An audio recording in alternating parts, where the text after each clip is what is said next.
So delighted to introduce back to the dais Dr. Ashutosh Weshalecker and Matt Maurer, who are co-chair and co-chair of the Prognostic Factors Working Group, along with the members who are here to join us today. So we are going to go ahead and get started with a review of the AL and ATTR prognostic factors papers, which have been led by Dr. Javan Vaishnav and Raj Chakraborty. So you can go to the next slide, Jamie, and I'll figure this out. There we go. So Dr. Chakraborty, sorry.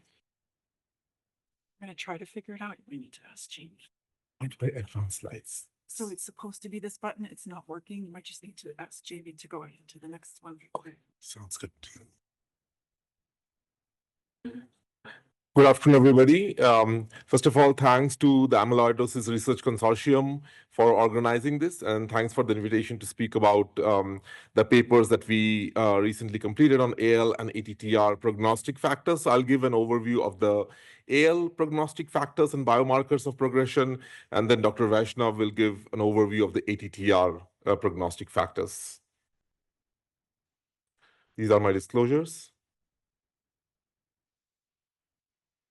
So when we think about the prognostic factors in AL amyloidosis, it's important to conceptualize it into disease-specific factors and patient-specific factors. And within disease-specific factors, we have plasma cell clone-related parameters and organ-related parameters. Now, one important thing here is that the plasma cell clone-related factors, they are highly dependent on the context of treatment. So, for example, one example here is the T1114, which used to be a high-risk marker and predictive of poor survival in the bortezomib era. But in the daratumumab era, the negative prognostic impact of T1114 has been neutralized. Similarly, we have percentage bone marrow plasma cells and dFLC. All of these historically indicate a high clone burden and worse outcomes. And the prognostic impact of these factors might change with evolving therapeutics, especially with the advent of bispecific antibodies and CAR T-cell therapy. Among organ-related parameters, we have the cardiac biomarkers, which are typically the most important for predicting overall survival, including NT-proBNP and troponin. Then we have the global longitudinal strain, which Dr. Vechalecker will speak upon in the next presentation. And we also have cardiac imaging parameters, for example, increased ECV. And among the patient-related parameters, we have the functional tests, for example, 6-minute walk test. We also have other functional assays, for example, SPPV, and other patient-reported outcome instruments, for example, SF36, PROMIS-29, also AL profile, which is a PROMIS-29-based unique AL-specific PRO instrument, and the HPRSS screen. Next slide. So now we will focus on the dynamic prognostic factors. So in the earlier slide, we mostly focused on static prognostic factors at diagnosis. Similarly, we also have dynamic prognostic factors which evolved during the treatment. And this is data from the UK group showing the profound impact of deep hematologic response with a dFLC of less than 1 milligram per deciliter or 10 milligram per liter on not only time to next treatment, but also overall survival. And even in patients who achieve VGPR, that is a dFLC of less than 4 milligrams per deciliter, there is a separation in the Kaplan marker for overall survival between patients who have dFLC of less than 1 and dFLC of between 1 and 4 milligrams per deciliter. Yeah, no, yeah, that's important. Then the next we have is the free light chain mass spectrometry. So this is also data from the UK group showing that patients who achieve free light chain mass spectrometry negative, that is negative minimal residual disease in the serum by FLCMS, they have a superior overall survival. In the bortezomib era, only about 30% of patients who had achieved a heme CR were free light chain mass spectrometry negative. Now, we don't know what the estimate is in the daratumumab era, and especially as we are going to bispecific antibodies, it's possible that majority of the heme CRs might be FLCMS negative, but that data is still not available. Next slide. Yeah.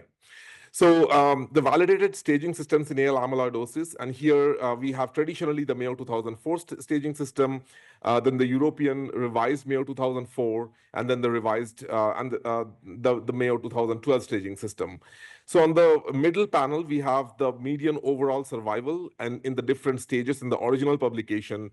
And in the panel below is the median overall survival in a more contemporary cohort that was presented by the UK group. And as you can see, for example, if we look at the Mayo 2012 staging, the median overall survival for stage 4 was only 6 months in the original publication.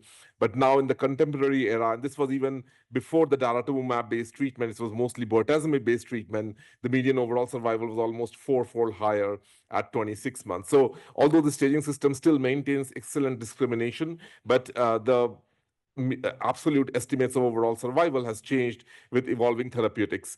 And with the introduction of imaging parameters, for example, GLS, we can potentially further improve the staging system. Finally, the biomarkers of progression, and this is based on data by Dr. Mukhtar and colleagues on both cardiac progression and renal progression and their impact in the modern therapeutic era. So I'll focus more on the cardiac parameters here. So as you can see here, that patients can undergo cardiac progression in AL amyloidosis by one of the three ways, either NT-proBNP progression, troponin progression, and ejection fraction, a decrease in ejection fraction. On imaging, also, we have certain parameters, for example, GLS on echo and increasing ECV on MRI, which usually portends of worse survival. And it's important that as far as cardiac progression is concerned, no matter how patients progress based on one of these biomarkers, it usually implicates a worse overall survival subsequently. As far as renal progression is concerned, we have either eGFR progression or proteinuria progression. It's important that proteinuria progression typically does not portend worse overall survival, but eGFR progression does predict for worse overall survival subsequently. So in summary, disease-related prognostic factors in AL can be broadly divided into clone-related factors and organ-related prognostic factors. And the key static clone-related prognostic factors that we have historically used are percentage bone marrow plasma cells, dFLC, and FISH cytogenetics. However, the prognostic impact of individual factors can shift with changing therapeutics. The key dynamic prognostic factors include indicators of profound heme response, for example, dFLC of less than 1 or IFLC of less than 2, and minimal residual disease, and more importantly, non-invasive minimal residual disease using free light chain mass spectrometry in serum. Among organ-related prognostic factors, we have the cardiac biomarkers, NT-proBNP and troponin, which are the most important for predicting survival.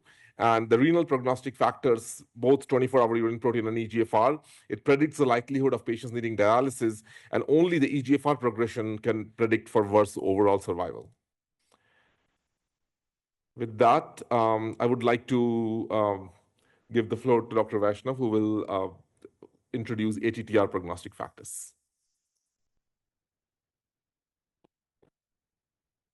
This isn't working. I'm going to take it back. It's okay. Good afternoon, everyone. My name is Jobin Vaishnav, and I want to thank ARC for the opportunity to speak today.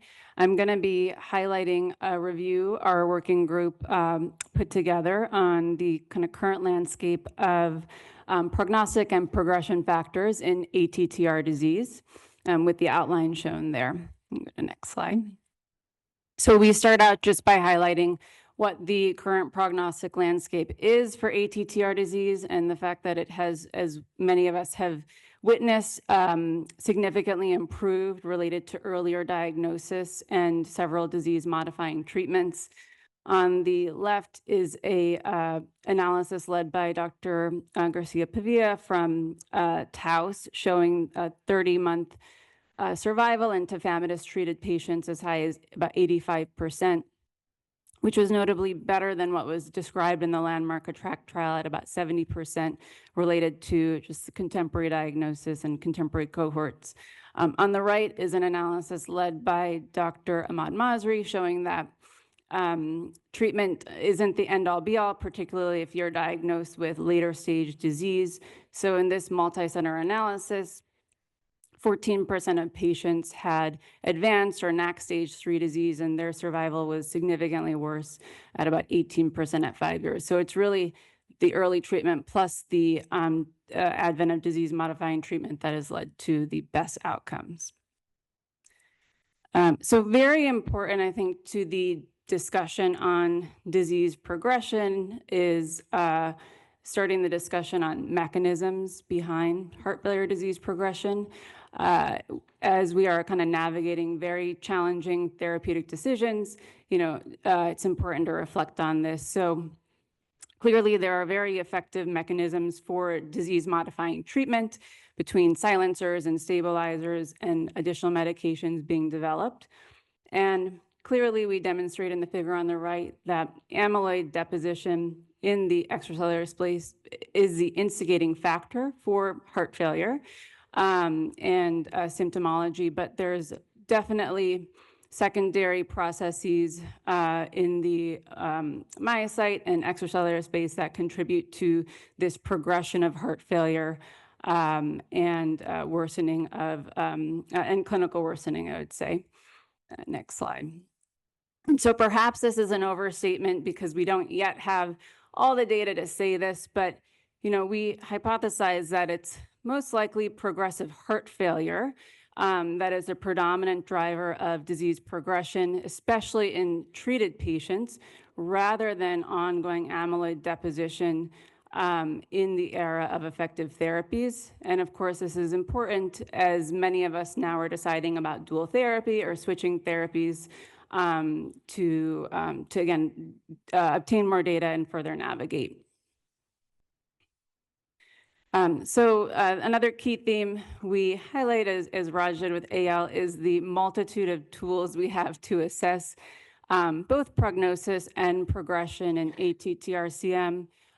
There are very easily implemented prognostic staging systems for the disease, though less data on the performance of these prognostic staging systems in treated contemporary patients, which I think is an area of future investigation. And the assessment of disease progression really does span, again, multiple domains, but also should span multiple organs, as is the case with AL. So last year, I highlighted many of the clinical markers for which we have data, including outpatient diuretic intensification, rising NT-proBNP, certainly heart failure hospitalization. And we also talked about the renal markers of disease progression, including worsening eGFR, albuminuria, and so on. And we'll hear in a little bit here about some data on patient-reported outcomes, which are incredibly important to this discussion. Next slide. And next slide. So while in cardiac disease, there have been a few now publications on, what expert consensus would be to assess for disease progression, as well as establish biomarker thresholds to monitor disease progression. There has been less put out there for non-cardiac disease, specifically neurologic disease. Really, we highlight that recently in Neurotransform, there was a proposed threshold based on MNIS +7, but this has yet to be studied in a real-world cohort, though there are several tests that I think could be implemented in this setting. And from a biomarker perspective, a lot of promise on neurofilament light chain although not amyloid specific, to assess for disease prognosis and progression in ATTR-PN. So as Raj highlighted, I think, assessment of disease progression certainly is longitudinal. We need to kind of systematically track these markers over time. And certainly if someone has a worsening or higher amyloid load at diagnosis, they're far more likely to progress, again, probably related to that worsening heart failure. And as a community, I think coming together on or standardizing some of these metrics could really advance our field. Next slide. So in summary, there are several markers, no shortage of markers for cardiac disease progression identified that have been shown to increase risk for subsequent mortality, and as well as proposed criteria, though I think coming to a broader consensus on what we ought to track and how frequent we ought to track it would be very helpful. For non-cardiac disease, there are not yet current guidelines or thresholds or established protocols, but this will be important to investigate as well. And as a field, again, consensus on these parameters, as well as what would be accepted as a clinical meaningful threshold of change via multi-center collaboration is needed to further advance disease monitoring in ATTR disease. Thank you.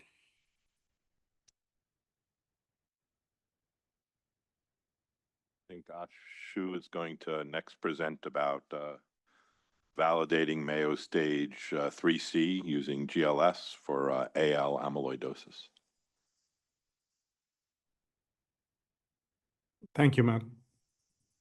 Here's the thing for changing slides.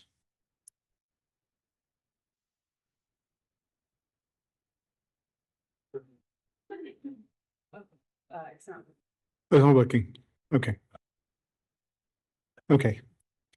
So I'm going to talk about staging cardiac amyloidosis and defining a new ultra poor risk cohort of patients with stage 3C, as we've termed it. Cardiac involvement is the major driver of mortality and morbidity in amyloid. 70 to 80% of patients with AL will have cardiac involvement. Can I have the next slide, please? The staging system was initially defined nearly 20 years ago by Angela Dispensary with NT-proBNP and troponin T in 3 stages, stage 1 to 3, with stage 3 having both abnormal NT-proBNP and troponin T, median survival in that cohort being about 4 months. Next slide. The Mayo group then evolved the staging system by using the amyloid precursor dFLC added onto the staging system to define 4 stages, stage 1 to stage 4, with patients who had high dFLC in addition to an abnormal NT-proBNP and troponin T as patients with stage 4 disease. And in that cohort, which was published in 2012, the median survival of the stage 4 patients was 6 months. Again, defining a new poor risk group of patients in a patients treated in a slightly different treatment era. Next slide. At the same sort of time, we also looked at the absolute value of NT-proBNP to define staging system using patients from 4 different European centers, and were able to show that NT-proBNP over 8,500 defined an ultra poor risk group of patients at that time, with the median survival of those patients being 4 months, compared to patients with an NT-proBNP of over 8,500 as about 14 months, and we called it a stage 3A versus stage 3B. This was really an evolution of Angela's staging system from 2004, which was stage 1, 2, 3A, and 3B, which has now been termed as the so-called European modification of the staging system. Next slide. As treatments evolved, clearly the staging system performance had to be reevaluated. And one thing we realized was that our survival of the poorer risk patients had definitely improved. And this is looking at our own patient cohort. I can't remember the exact patient numbers. I think this is about 800 or 900 patients treated with bortezomib, where we compared the Mayo 2012 staging system and the European modification of the staging system with NT-proBNP. And one of the drivers for this was the AFFIRM clinical trial, which was based on patients with stage 4 disease. And there had been some suggestion that NEO-D001 or bertemimab worked better in stage 4 patients. And what we realized was that whilst both staging systems separated patients between different risk groups, the poorest risk groups were better identified by the European modification, whereas the dFLC still remained an independent predictor of poor prognosis. The median survival of the stage 4 patients in the bortezomib-treated cohort was 26 months compared to 7 months in the patients treated with bortezomib using the European modification, with a 90% specificity for OS at 1 year for the stage 3B. Next slide, please. But things again moved on. We now have daratumumab as frontline. We're getting deeper responses, as I showed you before, translating into better outcomes. And it's very clear that the median survival of the 3B patients is significantly improving. And these are 3 different studies showing improved survival of patients with advanced stage 3B cardiac amyloidosis. And it's clear that the median survival of these patients is now over 12 months. And certainly in our own cohort, patients who were treated with DARA VTD, not VCD, because that was what we had access to at that time, we had about a 20% early mortality, and then we had patients who were surviving. The follow-up is not very long at this stage. So we were quite sure that the 3B no longer defined the poorest risk group of patients as well as it did when we defined the staging system in 2012. We've already heard about global longitudinal strain as a diagnostic marker for amyloidosis, and we reported about a few years ago that it's also an important prognostic marker, and we defined different thresholds of GLS as a marker of prognosis. Now, I do understand the challenges of GLS across centers with different machines and the lack of reproducibility. And therefore, using GLS as a tracker for the disease is challenging, but certainly patients who have GLS between 0 to -9 have very poor prognosis. Since more negative is better, it becomes very confusing. So I'm just going to stick to 0 to -9 rather than saying more GLS or less GLS. Next slide, please. So we looked at GLS as a prognostic marker for patients with amyloidosis. Can I also have another click? And we looked in context of the known risk factors in patients who were treated in our center between 2010 and 2019. So in a multivariate model, the blood pressure, which we had defined initially as a poor prognostic marker as 100 was no longer prognostic. dFLC was no longer prognostic. But GLS remained prognostic between 0 and -9. And then when we put this into context of the European modification of the staging system, it still remained prognostic. So we thought that would allow us to use GLS in combination with biomarkers to define a staging system. Next slide, please. Just keep on clicking till all come down. So the evolution of this was that we initially thought about this a few years ago. Then we presented the data at the American Society of Hematology meeting last year. We then did a European validation in DARA-treated patient presented in June of this year. And we now have a large cohort of patients across multiple European and American centers that we've got an oral presentation coming up at ASH. I can't share that data with you here because it's embargoed at the moment, but I'll share data up to our European validation. Next slide. So the thresholds are stage 1, stage 2, stage 3A remain as they were. No confusion there.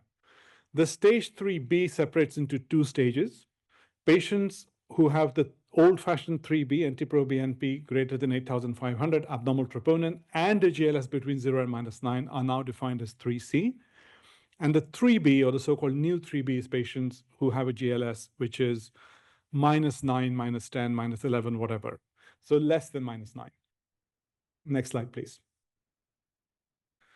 So when we look at the separation of the patients in our derivation cohort, this is 573 patients from the NAC between 2015 and 2019. These are more contemporary treated patients. The stage 1, stage 2, stage 3 patients, so about 17% are stage 1, a third are stage 2, and 40% are 3A. With the old staging system, 15% were 3B, and then when we use the new staging system, they approximately separate as 9 and 6% into 3B and 3C, the new 3B and 3C. Next slide, please. On univariate validation of this model, very similar, first looking at dFLC. In addition to the staging system and the European modification, on univariable analysis, dFLC is significant, as are the longitudinal strain in each of the individual stages. Next slide. Next slide, please. And then when we integrate this with our new staging system, including GLS within our staging model of 3C, what we find again on univariable analysis, that is significant, but when we look at the multivariable analysis for both, dFLC drops out, but GLS remains significant. So we have now used this as our defining criteria for staging system. So for stage 1, stage 2 disease, the median survivals are very good, not reached at 3 years, 85% for stage 1, 73% for stage 2. Next click, please. For 3A, median survival is 58 months, 52% alive at 3 years. And for 3B, it's 24 months. The 3A, 3B curves are actually fairly close together, but they're still independently prognostic. Next click, please. And then the 3C has a median survival of 3 months, 23% alive at 1 year, 17% at 3 years. This is 2015 to 2019 patients. But from 2019 onwards, we have patients treated with DARA. So we did a validation of this in DARA-treated patients across 3 different European centers, Athens, our own patient group, and Amsterdam. Next line. Keep clicking till all the things come up. So in the European staging system, what we can see is that we've got stage 1 to stage 3B. There is clear separation between stage 1. The stage 2 and 3A come very close together and the 3B separates. But when we actually separate the 3B just by GLS, there is a separation of the 3B with a median of those with 0 to -9 GLS of 9 months. The median OS of the 3Bs otherwise is 26 months. Next slide, please. And when we then put this together as the whole staging system, what we see is that stage 1 patients do really well. Stage 2 and 3A patients seem to do almost in a similar way with a 2-year estimated overall survival of 82 and 79%. 3Bs do a little bit worse with 2-year survival of 63%, and then the 2Cs do quite badly with 41% and a very high hazard ratio for those patients. Next slide, please. We then went on to validate this model in a large group of our patients. So we now have 2,493 patients in total in this validation series of model between our own center, European patients from Pavia, Athens, Switzerland, Amsterdam, and patients from, I think it's the Mayo Clinic group of patients as well, to have the final staging system. All I can say is that it completely validates the staging system, and hopefully we'll have this data available. We thought we will term it as the international staging system, so it doesn't carry any one center's name anymore. Next slide. Sorry, Angela, we're losing the Mayo. So I think survival in AL has improved. Current staging system don't really stratify the high-risk patients accurately. Stage 3C clearly defines an ultra-poor risk group. I think we need to think separately for how these group of patients are treated, what's actually happening. Have they reached a point of irreversibility? We need to understand this better. The most important point is that the so-called 3Bs who are excluded from the trial should now be included in all the clinical trials because their median survival is definitely over 2 years. We could use this as a potential staging system for future studies and risk stratification for AL at diagnosis. Thank you.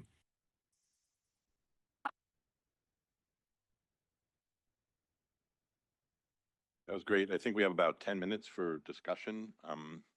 Maybe I'll just start off putting, as I usually do, regulators on the hot seat. But it seems to me, I mean, I know I'm naive, but these staging systems, while they change over time, are unbelievably prognostic and tell us what's happening to folks.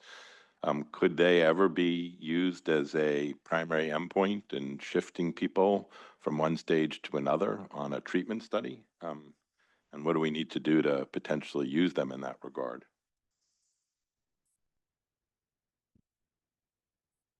Sorry, Jenny. No problem. Well, that sounds a question for design clinical trial. I encourage my clinical colleague waiting on that.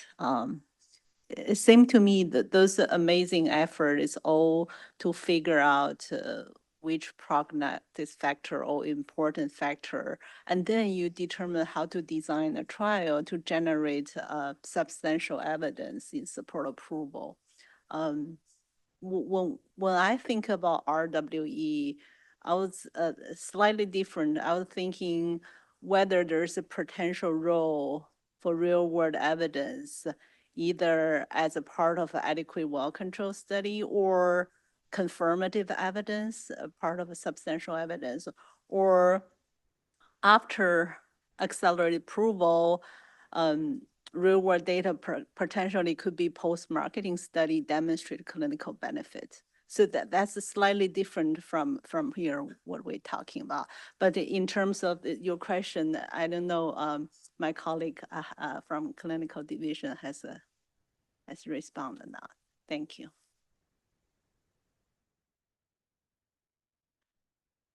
Thank you. I feel better sitting next to stats here.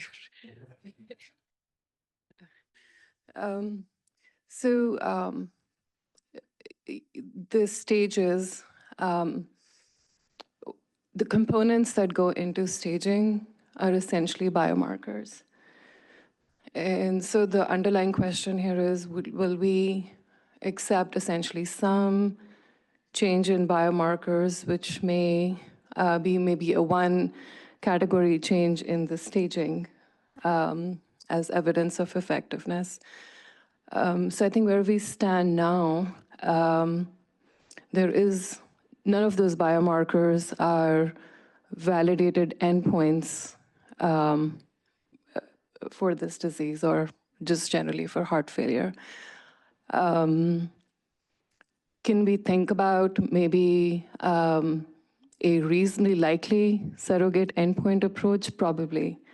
So if you were to design a trial where you're looking at a change in stage as maybe an intermediate endpoint or a reasonably likely surrogate endpoint, you win on that, but then the trial continues till the clinical outcomes that you thought this endpoint predicted have been collected. That may be one potential pathway. What we'll need to understand before we think that this might be a feasible approach is to understand how much of a treatment effect on a biomarker, or maybe in this case, a combination of biomarkers is expected to translate into the clinical outcome of interest. Also, we'll need to understand variability around those biomarkers, so we can understand what is the trial size, power calculations, to see whether or not the confirmation of clinical benefit can actually be achieved. So I'll stop there. Thanks. Dr. Masri? So great data there. What do you do with the technical ones that you actually couldn't do GLS for? Because one of the worries become, in general, for AL, we actually can do GLS easily because of their body habitus. But once you open this up to like minorities, other populations and whatnot, things might not always look the same. And in the TTR population, about 20% of the patients actually you can't even perform GLS with 3 views on them. So if you incorporate this like in a clinical trial, for example, that has 100 sites, let's say, sometimes I worry about the technical aspects of things. What was your experience in your own study? So I didn't have the chance to share that data because we only literally just got it a couple of days ago. But every center who has contributed patients has used a different machine and a different technique for GLS. And we looked at GLS validation in each individual center, in addition, before we put the patients into the whole model. So what we think is that because the GLS is so bad in these patients, it sort of overcomes, maybe you'll have few patients who will be 10 or 9 by different machines. But if you're 6, you might be 7, it really doesn't make any difference. So that's how we look at this, is that we're looking at such a poor level of GLS that it probably overcomes the technical barriers. I'm sure there will be a small percentage will get misclassified, and we could go back and look at the individual data sets to see whether that border zone effect of between -9 to -11 or something was there between different operators. Yeah, I'm just going to comment one other about the biomarkers. I do think, to your point excellently, that in broadly in heart failure, I'm a heart failure doc, I don't think biomarkers are useful, but in this disease, segregating AL specifically, given light chain toxicity, we use these biomarkers all the time in clinic to tell what's going on with patients. And I do think they have incredible prognostic value. So there is maybe a way that we could collect better data to impress on people that we think they're highly prognostic in these staging systems. Dr. Comenzo? Yeah, first of all, I'd like to thank the ARC and I'd like to thank the FDA for continuing the forum. I think it's extremely important, and I'd like to congratulate everyone who's here today. Also, these brilliant young doctors, oh my word, I'm so impressed with the way that you've put this together here. The bottom line is it's a mandate for early diagnosis. That really is the bottom line. And that means that every effort should be made to use whatever tools we can to diagnose patients as early as possible. We're stuck with tissue diagnosis. we're stuck with that. So that's the unfortunate aspect of trying to achieve early diagnosis. But I think that the effort is really important, and the focus, whether it's imaging, whether it's some sort of different scan, the focus on early diagnosis will be very, very amply rewarded for patients. Yeah, I couldn't agree more. Can I ask any of the sponsors what your impressions are of these GLS data and how you might think about incorporating them into your programs and what you're thinking?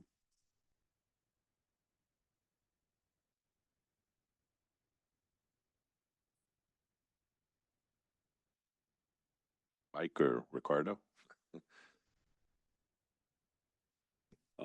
We're obviously looking a lot at the 3Cs. This is obviously a staging system that we're looking at.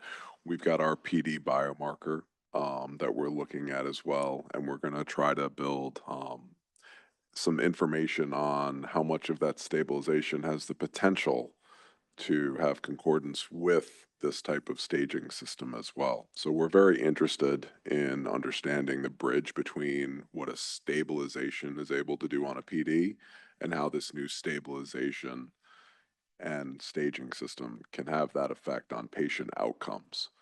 So as we've all heard, that the improvements in treatment are making it so that survival and outcomes are going to be difficult to have as endpoints. Just looking at these biomarkers for accelerated approval, we're very interested in how we can get an early signal in our studies so that we can get effective treatment into patients.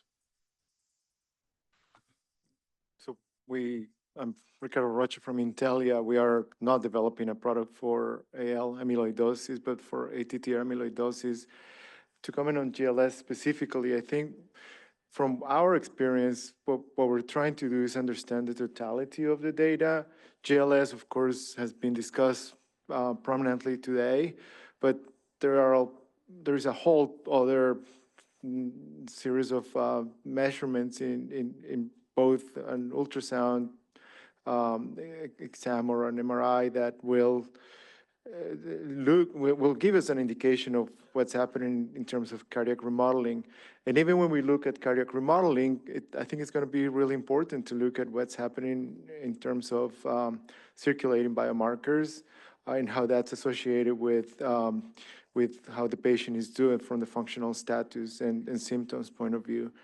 I think, to me, rather than thinking about any one parameter like GLS as the silver bullet that we can determine as the measurement, it's the totality of data that we're going to need to understand how to best analyze it to have a better understanding of the clinical meaningfulness of improvement or deterioration on the patient status.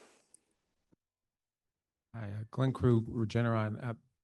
My understanding of the data is that you've now added one additional factor to identify more patients who are appropriate for clinical trials. So from a farmer perspective, an academic perspective, and a patient perspective, that's better, right? That's a good thing, and we should figure out how to incorporate it. The only question is, with that cutoff, now defining a cutoff, is there any concern that all of a sudden we'll have all these patients at -10? Oh, they're eligible. Is there any risk of that the system can be gained by the operator? I'm going to pass that over to Matt in terms of technicality. Can you make a -9 a -10? I think we need an imager, Dr. Griffin or somebody. Help. Oh, good. Here's one. I don't think you could fake it, but. Yeah. I mean, so I applaud Ashu for those data. They just build on what you've already done. And I think your point is well taken also that -9 is nowhere close to normal. Normal is like -16. So we're talking to something that's clearly identifying sick people. But I think the question is well placed that a -9 could easily be a -10. So I do think that we need to kind of understand how these measurements are taken across different modalities. And this is another case for automated interpretation where it's going to be done the same way every time. So you guys have the Us2 AI platform. I think you could probably redo all of them with automated. It'll take about maybe a day and then see if those numbers are the same. But I think again, it speaks to the utility of looking orthogonally across different readouts to understand risk. And I guess to answer that point a bit further, we could probably try and look at just what the prognosis was for patients with -8, -9, -10, -11, just by a single point change with whatever data we have got, with whatever machines we've got, and see what the prognostic difference is, if there is any, between the groups. And that might give people a bit more confidence that, okay, we're not gaming -9 to -10. But yes, there is a temptation in clinical trials to ask someone to remeasure it. Yeah, and I just want to make the point that, you know, I'm not an imager, but I've used TomTech, and, you know, I'm not focusing on TomTech, but that's the one I've used to do strain. And you can really honestly fiddle it any way you want to. You can, if you don't have good images, you can still get a strain value. It's not the right strain value. It's not a real strain value. But if you're not doing this at a high end, you know, at a high level at an academic institution, we're doing it in the community where we're, you know, maybe the imagers, the echo technologists don't do it that frequently. I think that it is open to error. That's my only point. One question I had, I think some of the benefit of the prognostic staging systems currently is the dynamicism, so you can track these measures over time. Can you speak to, just from your experience, the ability to track GLS over time, and if you think that's going to be of added value? So I can only say for our own center, I mean, we do track GLS regularly in all our patients. And in the previous paper that we published with GLS, where we had about 800 patients, we were able to show that a 2-point change in GLS was clearly prognostic in AL. But these were patients who were done by an experienced echocardiographer, and we actually repeated all the GLS measurements for that particular paper by a completely different operator to make sure that whatever we were reporting was correct. And we then did an inter and intra-operator variability on about 50 patients to decide whether we were going to use a 1.5 because that was what was prognostic, but we decided 1.5 was too close to. So then we kind of decided just to make it a bit more arbitrarily because we thought that was outside that variation range. But I think reproducibility is very different. That's the reason why we haven't really gone anywhere near that. So I think as a baseline prognostic, it's very straightforward, we can do it. But when we start tracking it, that expertise just becomes so critical. And then your machine, your operator, all of that. I guess that's where automated analysis may be of value. We certainly think improving GLS is definitely a poor prognostic marker. Worsening GLS is a bad prognostic marker in AL. And one of our challenges is in patients who don't get a complete response, that can we use GLS to decide whether these patients require more treatment. And certainly within our own center, we've used GLS as a marker of do we do a CMR in this patient and then do ECV, because not everyone gets a CMR. Dr. Comenza, one last comment. And then we'll Thank you. So this is basically for Ashu. Do the patients who have GLS less than -9 have more amyloid or more myocyte injury? I mean, you're getting MRIs on all these guys. So can you make sense of what it means? So in this group of patients, Ray, we haven't done MRI, but we've got a separate MRI paper where we've actually looked at GLS versus MRI. And I think it's a combination. It's a combination of myocyte injury versus amyloid deposits. We can go back and look at that, but I think we just looked at GLS. Not all of these patients had MRI. I think Mariana's got a separate MRI paper where we've compared staging systems, MRI-based ECV and GLS. And I have to admit, although I'm an author on the paper, I can't tell you what that data tells you. Well, thanks for that great discussion. I'm pleased to introduce my colleague, Dr. Dimitris Pantzatas, who's going to present some data on patient markers and quality of life. I think he's an excellent representative of the future, not only is bright for patients, but for our field, and grateful to the International Society of Amyloid, who brought him over from Greece to spend some time with us. Hi everyone, I'm Dimitris Papatsias. I was a research fellow at Columbia, and right now I'm a medicine resident in New York. So today I will be presenting our work on a multimodal framework using clinical markers, biomarkers, quality of life, functionality to monitor disease progression. Oh, here are my disclosures. I have nothing to disclose.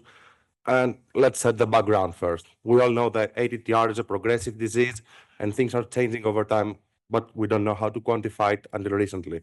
Also, until recently, we didn't have many options to treat the patients. We all had tafamidis, and we just gave tafamidis and see how things evolved. Right now, we have many options and things are changing, so we need to closely monitor the patients and guide our monitoring strategy and management.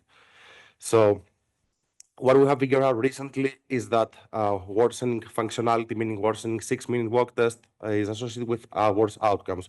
Worsening renal function, worsening cardiac biomarkers, and outpatient worsening heart failure defined by increased oral loop diuretic dose is associated with outcomes. So all these markers could serve as criteria for disease progression over time. Next slide, please. However, here comes the question, how to use these tools. There are many tools that are available, but no one has assessed them combiningly. So we need to know which one to choose. Is any criteria superior compared to the rest? Can any of these criteria be used in clinical practice to tailor management of patients, and how to use them in trial design? Next slide, please. To answer this question, we came up with a hypothesis that disease progression occurs in different domains, and using a multidimensional approach will allow us for determination of which domains and specific measures can be used to monitor disease progression in clinical practice and research. Next slide. To answer this question, we recruited about 158 ATTR cardiomyopathy patients from Columbia Cardiac Amyloidosis Registry. Most importantly, all the patients were disease-modifying therapy and were recruited between 2018 and 2024. All the patients were assessed at baseline at some of their visits during the center, and we recorded clinical markers, biomarkers, functionality, and PROs, different questionnaires. And then we repeated the same assessment at the second endpoint. And then after the second endpoint, we followed the patients for events. And the events of interest were death and cardiovascular hospitalizations. Next slide. Now let's take a look at how we defined our markers. I know there are a lot of criteria, so I'll try to break it down as simple as possible. We defined 4 main domains. One of them was clinical, 1 biomarker, 1 functionality, and 1 quality of life. For the clinical domain, we used the outpatient worsening heart failure as a marker, which is basically increasing oral loop diuretic or starting a loop diuretic on a patient that's diuretic naive, or a New York Heart Association class increase. For the biomarkers domain, we used an NT-proBNP increase greater than 30% and 700 picograms per ml between the 2 visits, or a decline in GFR greater than 20%. In the functionality domain, the 6-minute walk distance decline greater than 35 meters or 5% compared to baseline was considered worsening. And we also used the short physical performance battery test, which has been used mostly in geriatric patients, and we consider a decline more than 1 point as worsening. For the quality of life domain, we used the 23-item KCCQ overall score, where a 5-point decrease was associated with considered worsening. And we also used the SF36 physical component scale and mental component scale. For the SF36, there is not an established cutoff. So based on literature, we assume that a decline greater than 0.5 will have the standard deviation of the mean value at baseline was considered worsening. Next slide. Let's take a look at our cohort now. Our cohort had a median age of 78.5, relatively younger for ATTR. They were mostly male and wild type. They were early stage disease with median NT-proBNP of 1200 and 67% of them NAC stage 1. All of them were on disease-modifying therapy. Their median 6-minute walk test was 360 meters, and they had good quality of life based on KCCQ with a median score of 84. Next slide. Now let's take a look at how patients progress in this domain. First comes the clinical domain. We can see that based on the combined definition we have, 23% of patients had clinical worsening. In detail, 7% had only New York Heart Association worsening, 11% had only outpatient worsening heart failure, and 5% had both. On the right side of the screen, we can see how the outcomes were based on this criteria. The first Kaplan-Meier curve shows that New York Heart Association was associated with increased risk for the outcome. Same applies for outpatient worsening heart failure in the middle, in the panel in the middle. And when we use the clinical domain, using the combined definition, we can see again that patients that worsened clinically had worse outcomes. Next slide. Now let's take a look at the biomarkers domain. 22% of patients presented biomarker worsening. 9% of those patients had worsened NT-proBNP, 9% had eGFR, and 4% presented worsening in both markers. In the biomarkers domain, we can see that only NT-proBNP worsening was associated with outcomes. eGFR worsening, defined as decline greater than 20%, was not associated with outcomes and was far from significant. And when we use the combined definition, either NT-proBNP or GFR or both, we can see that patients with worse biomarkers had worse outcomes. Next slide, please. I think these are the very important findings in the functionality domain. We can see that 53% of the patients had worse functionality. In detail, 20% had 6-minute walk test worse, 22% had short physical performance battery worsening, and 11% had worsening in both tests. When we take a look at the 6-minute walk test, we can see on the far left Kaplan-Meier curve, it was marginally not associated with outcomes with a p-value of 0.056. The SPPB was not associated with outcomes, but using the combined definition of the functionality worsening was associated with worse outcomes. Next slide, please. Now let's take a look at the quality of life domain. Importantly, 41% of the patients presented worsening quality of life. 10% had only KCCQ worsening, 18% had worse SF-36, and 13% of the patients had both scores worse.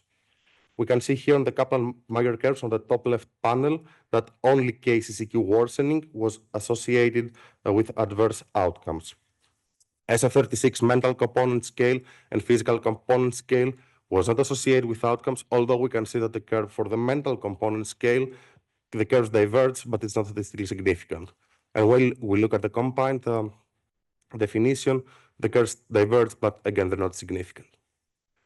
Next slide, please. Okay, so based on the model we applied, we can see that most of the patients, 69% of those, met at least one criteria for disease progression at follow-up assessment. Importantly, 36% met 2 or more criteria, so more than a third of the patients look like they're progressing at follow-up assessment, and only 31% were stable at follow-up in all domains. Next slide, please.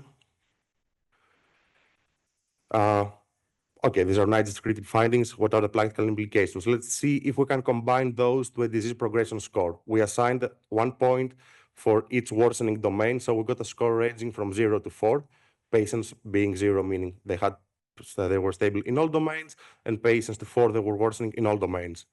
We can see that the patients that had increased score, they had worse outcomes, and they had the 2.3 times higher risk for the combined endpoint of death and hospitalization when we treated the progression score as a continuous variable. However, we can also see that 0 stable patients and 1 patient, they're not separating in the Kaplan-Meier curve. Next slide, please. So, for a conclusion, for our proposed multimodal framework, progression occurs in different domains, and it is very common in patients with TTR. It is important to include patient-centered outcomes and functional outcomes in our standard of care. Looks like that most of the worsening was occurring in these domains, and there are emerging data that support that these markers can be predictive of outcomes. And also, a progression score can be used for monitoring patients, and patients with 2 or more progression markers had worse outcome in a cohort, which can have practical implications in clinical world as well as trial design. Next slide, please. Of course, this study has certain limitations. It's a single-center study. Our patients were relatively early stage. We had low number of events and short-term follow-up for events. And Regarding the prognostic score, we need more data to establish this. Maybe a weighted analysis could do it in a larger cohort. So to sum up my presentations and the future direction that we have is in clinical practice, we are already recording clinical markers and biomarkers. We could integrate the 6-minute walk test and KCCQ. They're not so time consuming if we find a way to operationalize this. And these are the most important aspects. This is what we found during the study. All the patients were concerned about the 6-minute walk test and the KCCQ. They didn't care about any at all about the NT-proBNP. And then in terms of research, it takes also everything we discussed today, data sharing and multinational, multi-center collaboration. Then we need some help from statisticians to find a way to do a weighted analysis to determine the significance of each domain in the model. And the major question is also, can this be used at an endpoint in the trial? Thank you.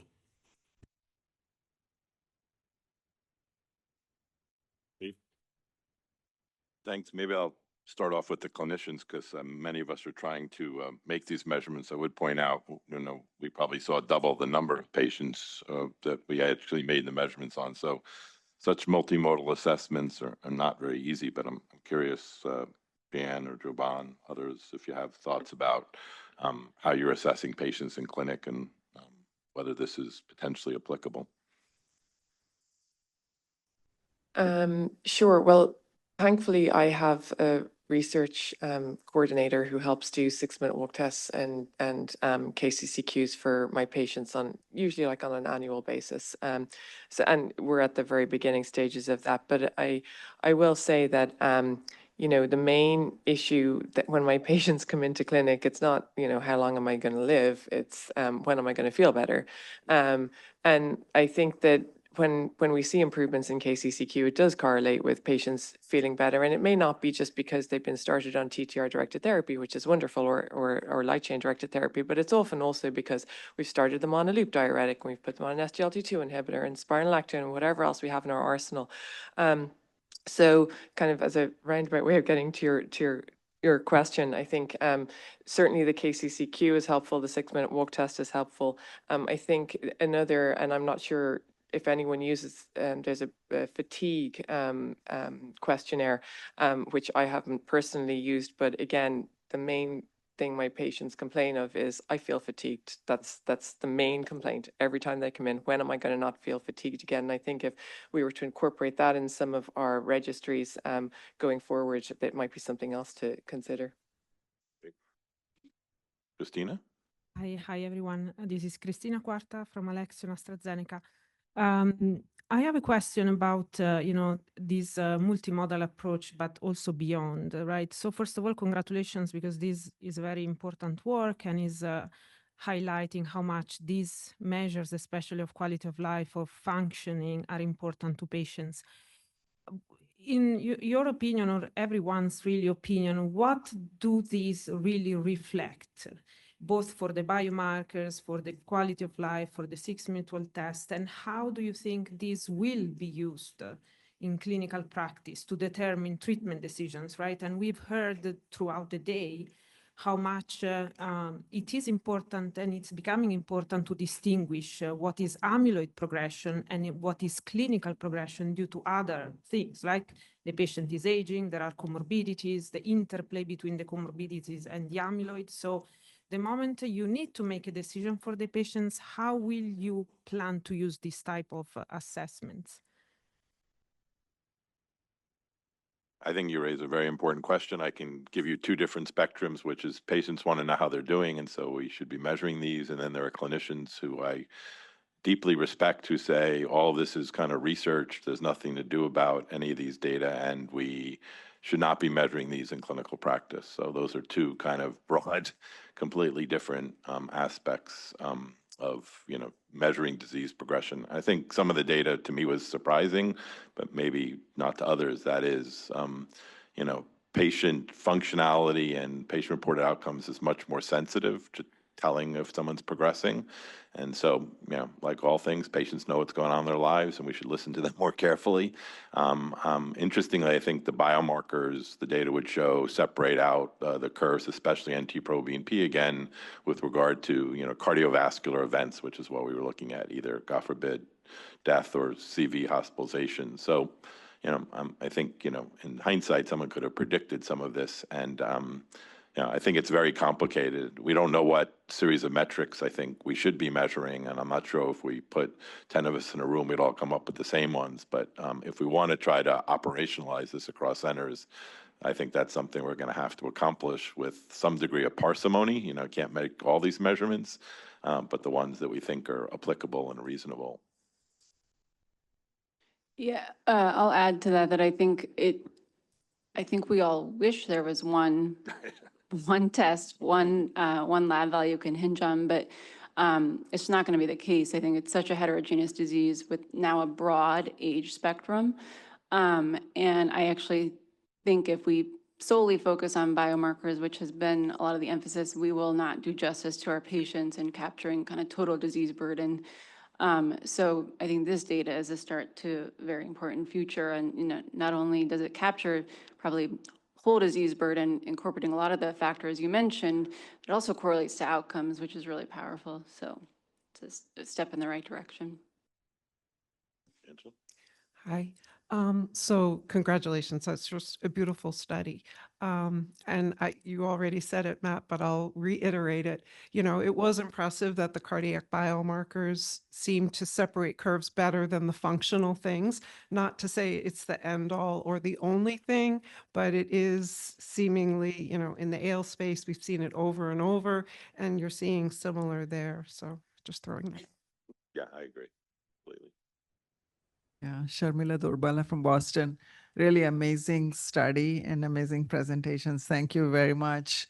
And I do think it's very, very important, as everyone has been highlighting, that patient-reported outcome measures is extremely important for the patient, for the clinician, for the field, and all of that, right? It's a very important endpoint.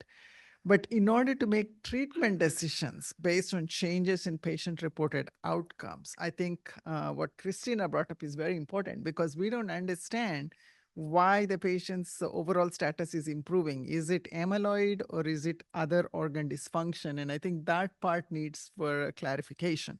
Having said that, how the patient feels, as Dr. Vaishnav Joban was mentioning, is an overall gauge of the overall health of the patient that may not be captured by what we measure as biomarkers. And we've seen that in AL amyloid from our own study, in that patients, patient-reported outcome measures, we looked at Minnesota Living with Heart Failure questionnaire and the other questionnaire, both of which were independently predicted on top of the Mayo staging. So clearly that is adding something and measuring something that we are not measuring by biomarkers, I think. But very important to separate the two. But my question to the group here is, if it is the stage 3C that Ashu presented, would you consider referral for cardiac transplant or maybe advanced heart failure therapies in those patients? Yeah, but my experience, unfortunately, is most people have multisystemic disease or ineligible. But I think that's definitely a therapeutic option that we've learned, you know, works. I think you bring up an important point about all these prognostic models, which is doctors don't like to measure stuff that they then can't do anything about. It's not a very therapeutic interaction to say to someone, yeah, you're worsening, and they say, well, what are you going to do about it? And your answer is, I don't know, you know, kind of. So I think that's one of the big impediments to all of this. Yeah, I agree with Matt. I think we should always be thinking about transplanting these people. I think that it should be done at high volume centers where they're used to managing people with light chain or TTR amyloid or whatever it may be. But, you know, the main issue is usually the age, right, of these, particularly the TTR patients. I know with the stage 3C, it's a little bit different. Their light chain, they could be any age. But I do think that sometimes they get to us too late, and it's too late to consider advanced therapies, which is why they should be seen at least once at a center of excellence where there are advanced therapy options, no matter, what stage of disease they are. I think they should be seen for a consultation at the very least to consider something like that. Thank you.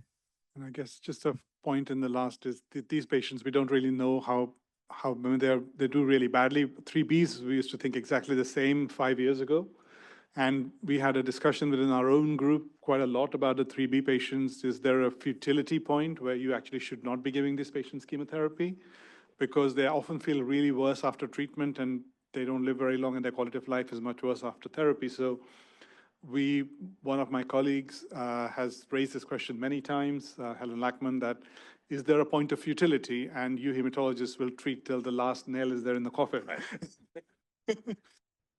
So you really need to decide, but I guess different therapies. The other bit is reversibility. We've seen 3B patients can reverse their disease dysfunction. We don't know whether that's true for 3Cs, and we're going to look into that a bit more.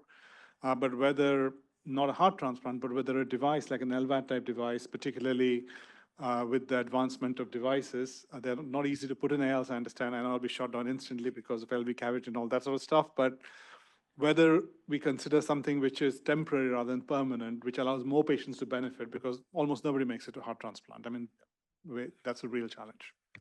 Yeah, as to your point, durable LVADs are generally not advisable. I know it's been done, and sometimes people make it through, but there are other temporary MCS options, right? You can use a tandem heart, you can use a balloon pump. It may or may not help. I've seen balloon pumps help people just enough to get them through the treatment and get them to heart transplant. So there are other temporary MCS devices that can kind of help these people just struggle through until they're ready for transplant. So.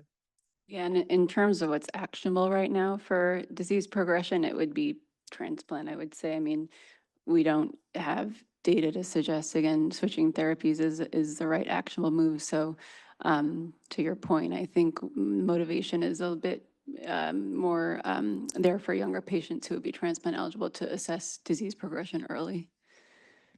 Ricardo, you want to make a comment? Yeah, I think Christina brought up a really important question about what do we do with all of these? And I think it's like, I mean, I commend Dimitris for a great study that is helping us think differently using a multimodal approach of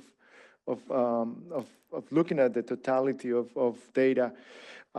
If we don't do that, this all will remain as interesting exploratory analysis in the trials that we're doing.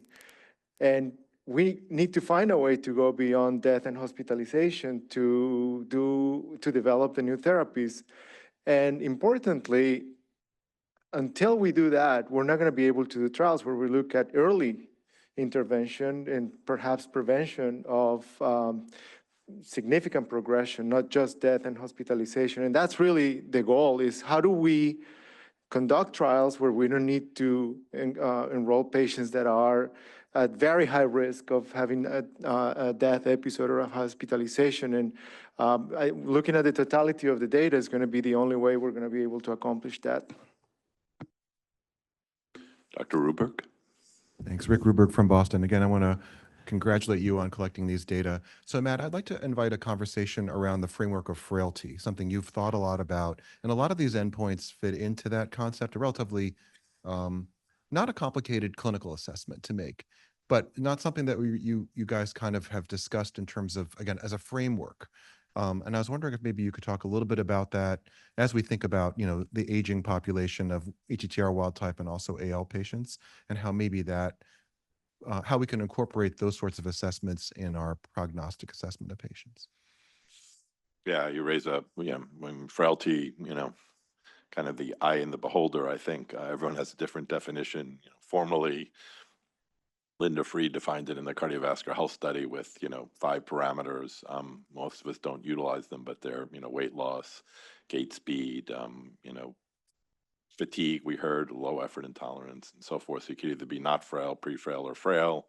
There are clinical frailty scales that are much easier to operationalize, one in which a clinician just looks at the patient and rates them. And Mariana and colleagues in Italy published a nice paper recently, I think it was in either JACC Advances or JACC Cardio-Oncology, describing the incremental value on top of what we already know in TTR staging systems. So yeah, I think everyone raises this point, which is how much of we're seeing in front of us is actually, muscle loss, sarcopenia, the frailty of the patient that will not be addressed by, at least TTR therapies. And that's, the geriatrician in me gets concerned about those kind of things. Interestingly, I was betting a lot in this study. Demetrius knows on the SBBP, which is a, lower extremity muscle function test, very simple to do. It's basically balance, gait speed, and chair stance. And you can do it in the office, and it didn't work out as any better than 6-minute hall walk. So that's where I think sometimes you have hypotheses, you want data. I thought it would be easier to do. And, it's a pretty large change. It's a scale that goes from 0 to 12, and a 1-point decline in geriatrics has been shown to be highly prognostic. But in this data set, it wasn't. So I think we just have a lot more to learn, is my sense.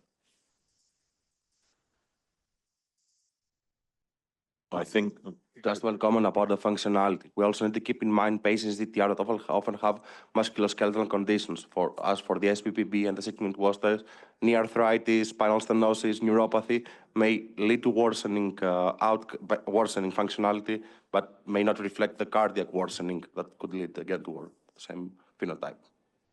Great point. Well, thank you all very much, and I appreciate all the panelists' expert insights. Thank you, everyone, for joining us. We're entering into the fourth session of the day focused on our Endpoint Development Working Group. This session will be chaired by Dr. Angela Dispenzieri at Mayo Clinic, working group leader. And excited to first kick off with a presentation by Justin Groden from UT Southwestern, looking at the potential for an AI ECG-based burden project. So, Dr. Groden. Okay, good afternoon, everybody. I hope you're all caffeinated. I hope the coffee was warmer for you than it was for me. I want to thank Ark, Kristen, and everybody for putting this together. This is terrific. Rick, I'm sorry, I'm not going to be the comic relief this afternoon. Just to keep it a little bit, thanks, just to keep it a little bit lively. But in all seriousness, so we've heard a lot of wonderful talks, and I think the purpose of this session is is really trying to integrate these in proposals that might forward the field. And the proposal that I'm going to speak about is integrating some concepts from, I think, every single one of the sections, and I think touches on a little bit of AI, specifically as we use it for, a phenotypic assessment. So what I'm going to present to you is really the result of a number of meetings that we've had in our working group. It is by no means a finished product, and I think for those of you that are in the crowd, I think you could probably envision this as more of a conversation starter and a conversation piece. And obviously, any feedback, any discourse is certainly welcome. So I'm Justin Groden from Dallas, Texas. And so the objective and the hypothesis of our study is to determine the clinical role of AI-enabled ECG or electrocardiography for the management of patients with ATTR cardiomyopathy. So to accomplish this objective, we have the following working hypotheses. So the first of which is that higher levels of a probabilistic output. So remember, when an ECG gets fed through a system or gets fed through AI, this black box spits out a probability of having this disease. And so a lot of the studies that have come out are based on case finding, but in essence, we are getting some analytical phenotype of this electrocardiogram. So our first hypothesis is that higher levels of this amyloid-like probability will be associated or will track with a greater risk of adverse events in patients with ATTR. The second hypothesis that we want to test is that ATTR-CM targeted therapy will be associated with lower probabilistic outputs of these ECG algorithms over time in comparison to those that had no treatment or would be treated with placebo. So the idea is that the trajectories over time would be different. And then the last hypothesis that we aim to test is that the effect of ATTR-targeted therapies on adverse events is mediated by changes or these probabilistic ATTR outputs of these ECG algorithms over time. So what do I mean by all this? What is the background for this hypothesis? So the first is, and I think we've talked about this for a long time, there really is no well-established surrogate for ATTR-CM treatment efficacy. We have a number of prognostic markers, but nothing is established as a surrogate for regulatory approval yet. Now, we spent hours discussing routine cardiac biomarkers like NT-proBNP, troponin, GLS, different imaging assessments. You've heard a lot about PET, SPECT, echo, MRI. But remember, some of the challenges with these assessments is they might lack reproducibility. We highlighted on that and some of the challenges, consistency, specificity in some cases, outside of PET, Dr. Dorbala, and then scalability, right? We also highlighted the challenges with that. Now, ECGs, on the other hand, guess what? Everybody gets them all the time. This is cheap. You don't need an AI algorithm to train you where to put the probe. You have to follow a cartoon that tells you where on a human being you place these leads. And then once the tracing looks free of static, you hit start. Full stop. You are all ready to implement this endpoint assessment. So again, and it's dirt cheap. These things are very, very inexpensive. So I'm not going to go through there are several ECG-based AI algorithms. I'm showing you one. These are from, I think we talked about Rohan Kara's group. You heard this from a talk earlier today that looked at a bunch of ECGs across their health system, and that determines that it was sensitive and specific for a diagnosis of cardiac amyloidosis. And I think this figure highlights that, or supports the hypothesis that these probabilistic outputs from AI ECG algorithms might even be able to track the natural history of ATTR-CM. As you can see, the probability of having ATTR increased before a clinical diagnosis was secured. So this argues that maybe this is a phenotype that can track response to treatment. So this is the concept. We have ECGs. We put them into a really, really, really high-tech fancy computer. I am not an AI person, so I don't even know if this is the computer that can do it. But this was the one that Google spit out. And then we can see how it tracks with outcomes. Again, this is an oversimplification, but this in essence is the concept of this project. So what is the potential study design? So just because we would be trying to assess or evaluate the efficacy of treatment on these endpoints, we would have to rely on clinical trial data. So, registries, even though they're wonderful, we talked about at length this morning about how to get valid data, make accurate data that could be subject to an audit. This would really have to be tested in a perfect experiment. So we would propose a post hoc analysis of a clinical trial database where there would be ECG data available. So then the different objectives would be to evaluate the association of baseline or the day one ECG phenotype, and then track it with long-term outcomes, functional outcomes, or PROs. The second objective would then be to compare these AI probabilities and see how they respond to treatment serially. So for those of you that enrolled in any cardiac amyloidosis clinical trial, you know that we get an ECG in almost every single clinical visit that is scheduled on follow-up for these clinical trials. So there is really a wealth of information there. And then we would also evaluate whether the clinical benefit of these therapies possibly passes through this ECG phenotype as a mediator. So what are the data needed to address these research objectives? So the target study population would need to include patients diagnosed with ATTR-CM. And as I mentioned to you before, would have to be a clinical trial database, or that would be an ideal situation where participants were randomly assigned to an ATTR therapy or placebo. And then, so what are the minimum key data elements that are required for this analysis? Clearly, we would need demographic data, clinical data, date of diagnosis, genotype, a lot of ECGs. That's probably the highest bars. We would have to have the ECG data either in PDF, JPEG, or even XML form, depending on the ECG algorithm that is going to be used. And then obviously longitudinal follow-up for clinical events, PROs, and functional status. So, and as I mentioned, the possible data source would be a clinical trial database. So who and how? So potential collaborators. So all of you in the room from industry, we're all looking at you. And then, how would this research be conducted? Obviously, this is where the complexity is and how we would implement this. Data sharing agreements, right? Who is going to run the algorithm? Who's going to collect the ECG? Who are the investigators?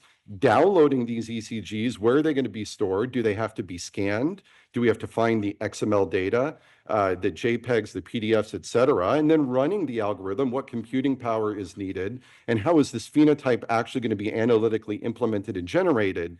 And then probably the most straightforward thing is the actual data analysis. And so our overall timeline proposed would probably be 6 to 9 months, where I could probably tell you that most of that would be contracts, data sharing agreement, with the analytical and the writing would probably be the most efficient part of the process. So now, are we going to skip the moderated discussion?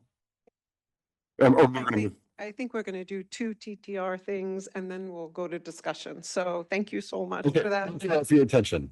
And then I'll introduce our next speaker.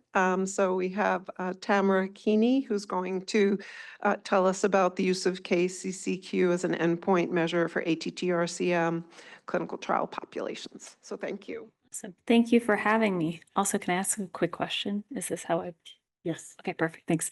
It's wonderful to be here with you all this afternoon to share findings from work that our team carried out on behalf of the Endpoint Working Group, where we worked to evaluate the use of the KCCQ as an endpoint measure in ATTR cardiomyopathy clinical trial populations. Our study had 2 simple objectives. The first was to examine the use of the KCCQ as an endpoint measure in clinical trials. And then secondly, to evaluate the published evidence of psychometric properties of the measure in this population. We conducted a targeted literature review that spanned PubMed, clinicaltrials.gov, and ProLabels. We supplemented our ProLabel search by searching the FDA and EMA databases to ensure that we didn't miss any labels in our search. We used key search terms that were associated with amyloidosis-associated cardiomyopathy and the KCCQ across all databases. We included articles or records that were unique, available in English, and contained either information describing the use of the KCCQ as an endpoint in clinical trials in ATTR cardiomyopathy, or articles that included published evidence on its psychometric properties specifically in this population. It might be helpful to orient us all around what the KCCQ actually is and is comprised of. So the original KCCQ is 23 items. It spans 6 different domains, and it has 2 summary scores, an overall summary score and a clinical summary score. There's also a shorter 12-item version, but our talk today will focus primarily on this 23-item version. To your bottom right, you'll see 2 different color-coded stars because I really like colors. The dark green star corresponds to scores on the KCCQ that were included in the 2016 FDA qualification for the KCCQ in medical device development and heart failure. This includes the overall summary score and its constituent domains. The light green star corresponds to scores that were included in the 2020 FDA qualification for drug development and heart failure. This includes the clinical summary score and its constituent domains. In total, our search identified 37 articles in PubMed, 36 of which underwent full text review, and 25 articles were included in data extraction. We found 45 records in clinicaltrials.gov, 28 of which were reviewed, and 23 were included in data extraction. Our ProLabel search identified 4 label claims. However, our search of FDA and EMA databases identified an additional EMA label that we included for a total of 5 label claims, which we'll describe in just a moment. In this slide, we have trends in use of the KCCQ to define clinical trials endpoints by year. And just to orient you to the figure, the y-axis has the number of studies per year, the x-axis has the clinical trial end date. In total, 23 clinical trials were identified that use the KCCQ to define primary, secondary, or exploratory endpoints. And as you can see, the use of the measure in ATTR cardiomyopathy has increased over time. When we looked a little bit more closely at those clinicaltrials.gov records, we identified that the KCCQ was most frequently used to define secondary endpoints, most often in phase 3 clinical trials. And when we delved in further to identify and evaluate how those endpoints were defined, we found several different things. First, across all trials, 60.9% of trials reported using the KCCQ-23. However, 39% did not report any KCCQ version used. All endpoints were defined as change in KCCQ from baseline to a wide array of follow-up time points that range from 3 to 132 months. And then finally, but fairly importantly, inconsistent terminology was used to describe KCCQ scores that were used in endpoint measures across trials. This slide has the label claims in which the KCCQ has been used to support the label claim. We have label claims for tafamidis, acoramidis, and vutrisiran. In each of the columns, we have the sponsors, the indication, and the relative or relevant dates of FDA or EMA approval were relevant. However, what we want to draw your attention to here is that it was consistently used to define a secondary endpoint in all pivotal trials, and this was defined as change in KCCQ overall summary score from baseline to month 30. When we look a little bit more closely at all of those pivotal trial findings, on all of these figures, you see the change in KCCQ overall summary score between treatment and placebo groups in each pivotal trial associated with each of those label claims. We see that the mean difference on KCCQ overall summary scores between placebo and treatment range from 6 to 14 points, which is great. And we observed slower decline in health-related quality of life as measured by the KCCQ overall summary score across treatment groups. However, the one thing that we would like to highlight is that this decline for both placebo and treatment groups from baseline to month 30 did exceed the threshold that's set for heart failure of change in 5 or more points from baseline to month 30. And that, I think that's important when we think about defining minimal change thresholds as we move forward. This slide contains a brief summary of the published psychometric evidence to support psychometric properties of the KCCQ-23, specifically in ATTR cardiomyopathy. And long story short, we found very few trials that publish evidence of psychometric properties specifically in this population. We did find a handful of trials that contribute preliminary evidence to support internal consistency reliability, construct validity, and ability to detect change, but more work is needed to be done. So when thinking about using the KCCQ to define endpoints, we found one obvious facilitator is that it has been used successfully to define endpoints in 3 FDA label claims and 2 EMA label claims across 3 products total in this population. However, there are several potential barriers that we want to highlight that might preclude future progress. The first is this lack of evidence to support psychometric properties of the measure specifically in ATTR cardiomyopathy. And this is particularly important when we think about ability to detect change. As we showed in the figures from all of the pivotal trials that use the KCCQ in their endpoints, substantive decline was noted both in treatment and placebo groups. And so we hypothesized that by establishing ATTR cardiomyopathy specific thresholds in this population, we might actually improve sensitivity of responder definitions and identify different definitions for improvement, worsening, and deterring decline, lack of deterioration. And then finally, it might seem like a small thing, but it is a problem that KCCQ description and use is inconsistently applied across trials. And so to facilitate gains in this area, we have 2 key recommendations that align with these potential barriers. The first, Given limited published evidence of psychometric properties in this population, it is critical to establish content validity for the measure, which I'll talk about in the next slide, but to also leverage current interventional trial data and observational study data, which is preaching to the choir here. We've been talking about this for hours now, to be able to actually publish evidence from these trials that will be able to be supportive for other dossiers and other clinical academic research in the future. And then to increase consistent use of the measure in ATTR cardiomyopathy, it might be useful to consider what educational opportunities would be useful and relevant for people in the field that are trialists or clinicians, thinking about webinars and conference symposia.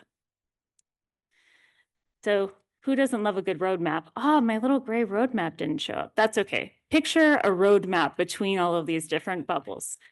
So the first two key pieces of psychometric validation in this population are concept elicitation interviews and cognitive debriefing interviews. These are key components to establish content validity. They both involve qualitative interviews. In concept elicitation, we conduct interviews with patients with ATTR cardiomyopathy to better understand the signs, symptoms, and impacts that are most relevant to them. And this is key for mapping to items on different COAs to highlight that these items on measures like the KCCQ or others are actually relevant to this patient population.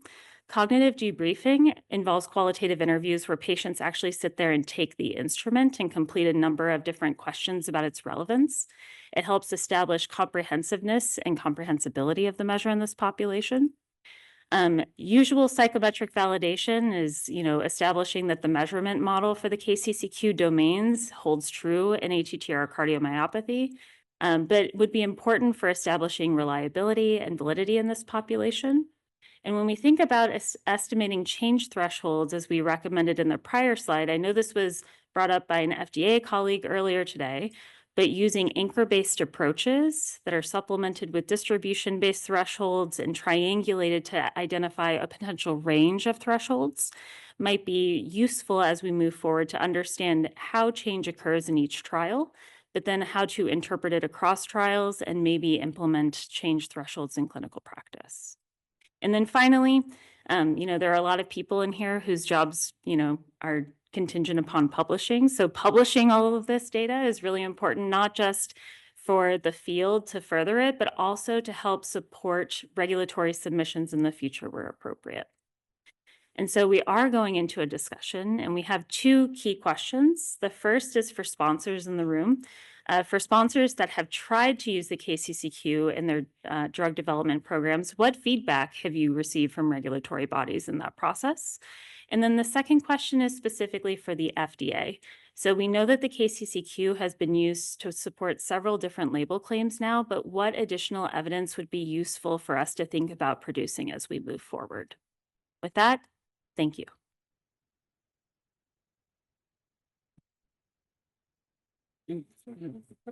Oh. That was a really elegant kind of thing, but I think we can actually start with the questions as you have them there. We have our discussants, but so this is who's all here, but I think these are great questions to start with. So let's start with the sponsors. What kind of feedback have you gotten from regulatory bodies as you've tried to incorporate this PRO? Anybody want to comment? Anybody up here? Sure, I can. John Vest from Alnylam Pharmaceuticals, and thanks. It was a great presentation. And KCCQ is such an interesting endpoint, and we've talked a lot today about things that matter to patients, and I think we probably all agree to the extent that a tool like this reflects how the patient feels, and in this case, probably how they feel and function to a certain extent. This is certainly, in principle, very meaningful.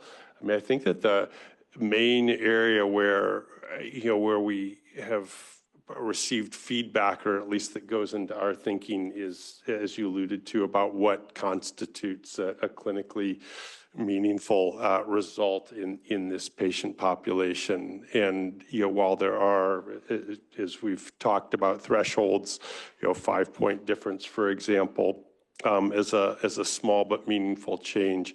You know, I think that in the specific patient population and it probably matters how you want to deploy this. For example, it's probably very very appropriate as a secondary endpoint has been reflected in the multiple labels as you outlined. But if we wanted to raise this, for example, as a primary endpoint at the basis for registration of a drug, I imagine that question around the clinically meaningful threshold would probably become of paramount importance.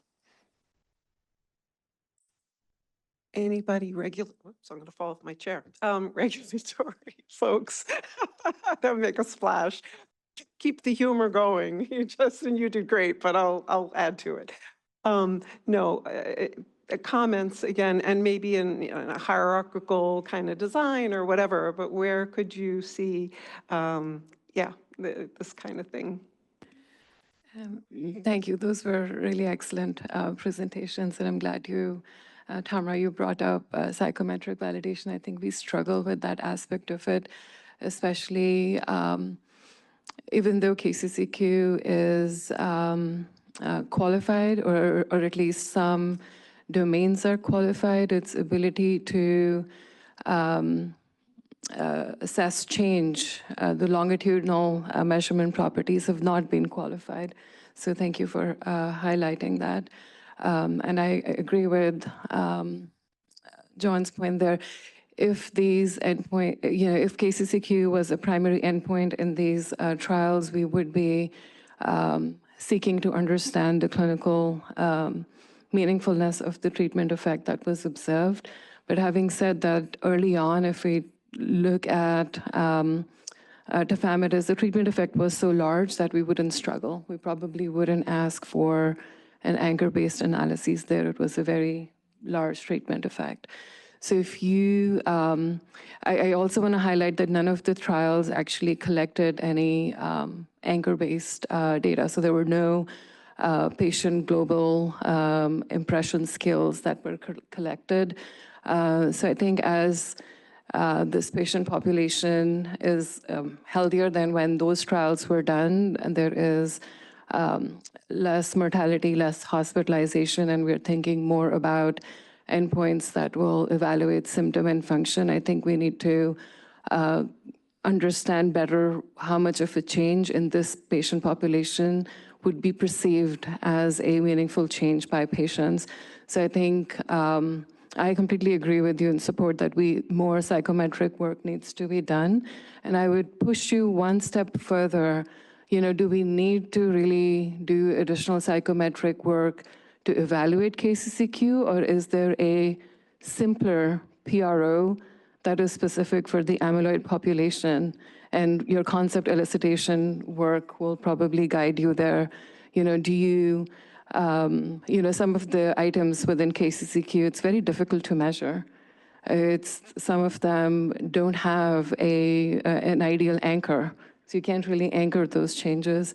So I'll push you one step further. If all of this work has to, is going to be done, maybe think about a simpler PRO that has better psychometric properties and is maybe potentially more sensitive to change. And I just wanted to add one more thing. There was a study that was presented earlier today where KCCQ 6-minute walk, and he looked at various clinical and biomarker changes. I think that was a good opportunity to evaluate some of the anchor skills. I just want to emphasize again, we don't need a trial setting to evaluate anchors and understand what the range of clinically meaningful change is for 6-minute walk or peak VO2 or KCCQ or another PRO that may be more appropriate for this population. So I'll really encourage that approach. I have just one question before others weigh in on those important comments.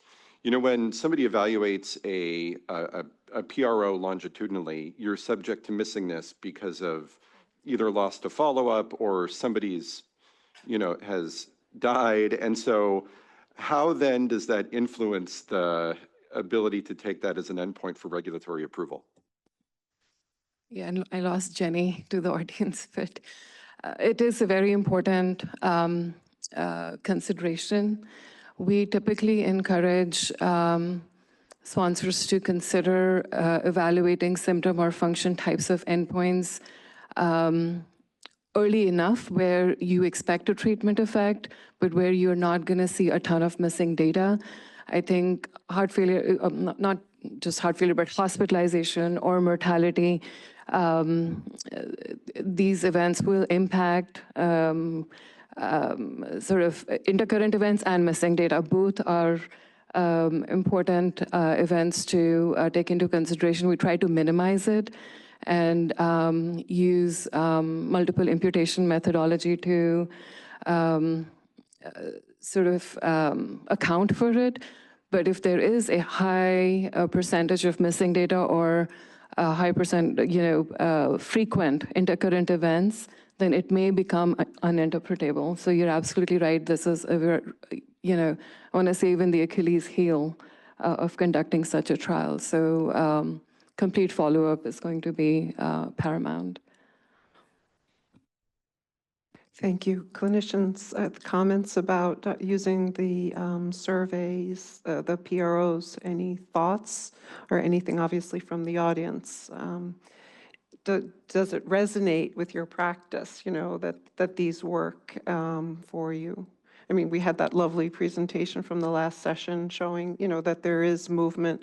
I think one of the keys that you brought up is the timing, right? So these are all at 30 months. And, again, depending on how advanced the patient is, they may not make it to 30 months. Or if they are really, really good, good performance, early diagnosis, it's going to be a little harder to see changes. And so, but that's true with every measure, right? Because of the spectrum of disease in terms of how severe or not severe ill these patients are, it's hard to measure. But comments.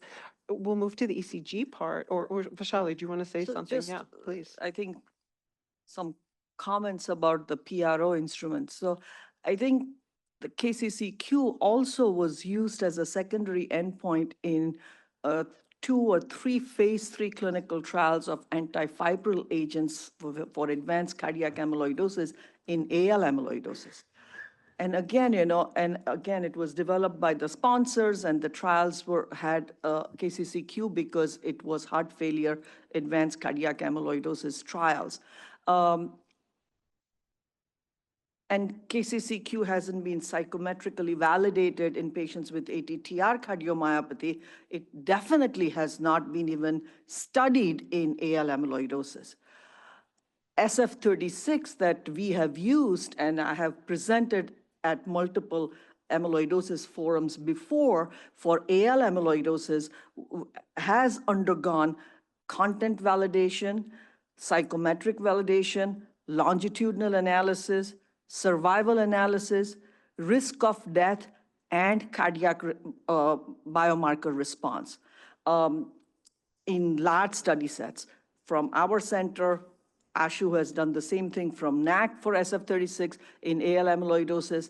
So, that, again, I think I kind of, I'm probably not going to phrase the question right, that I think KCCQ definitely has been studied in heart failure studies, and it has obviously been in the FDA 2020 guidance for overall summary score. But again, when we did this with Tamara, we were very, very humbled by what we found, that the trials don't even mention what version of KCCQ.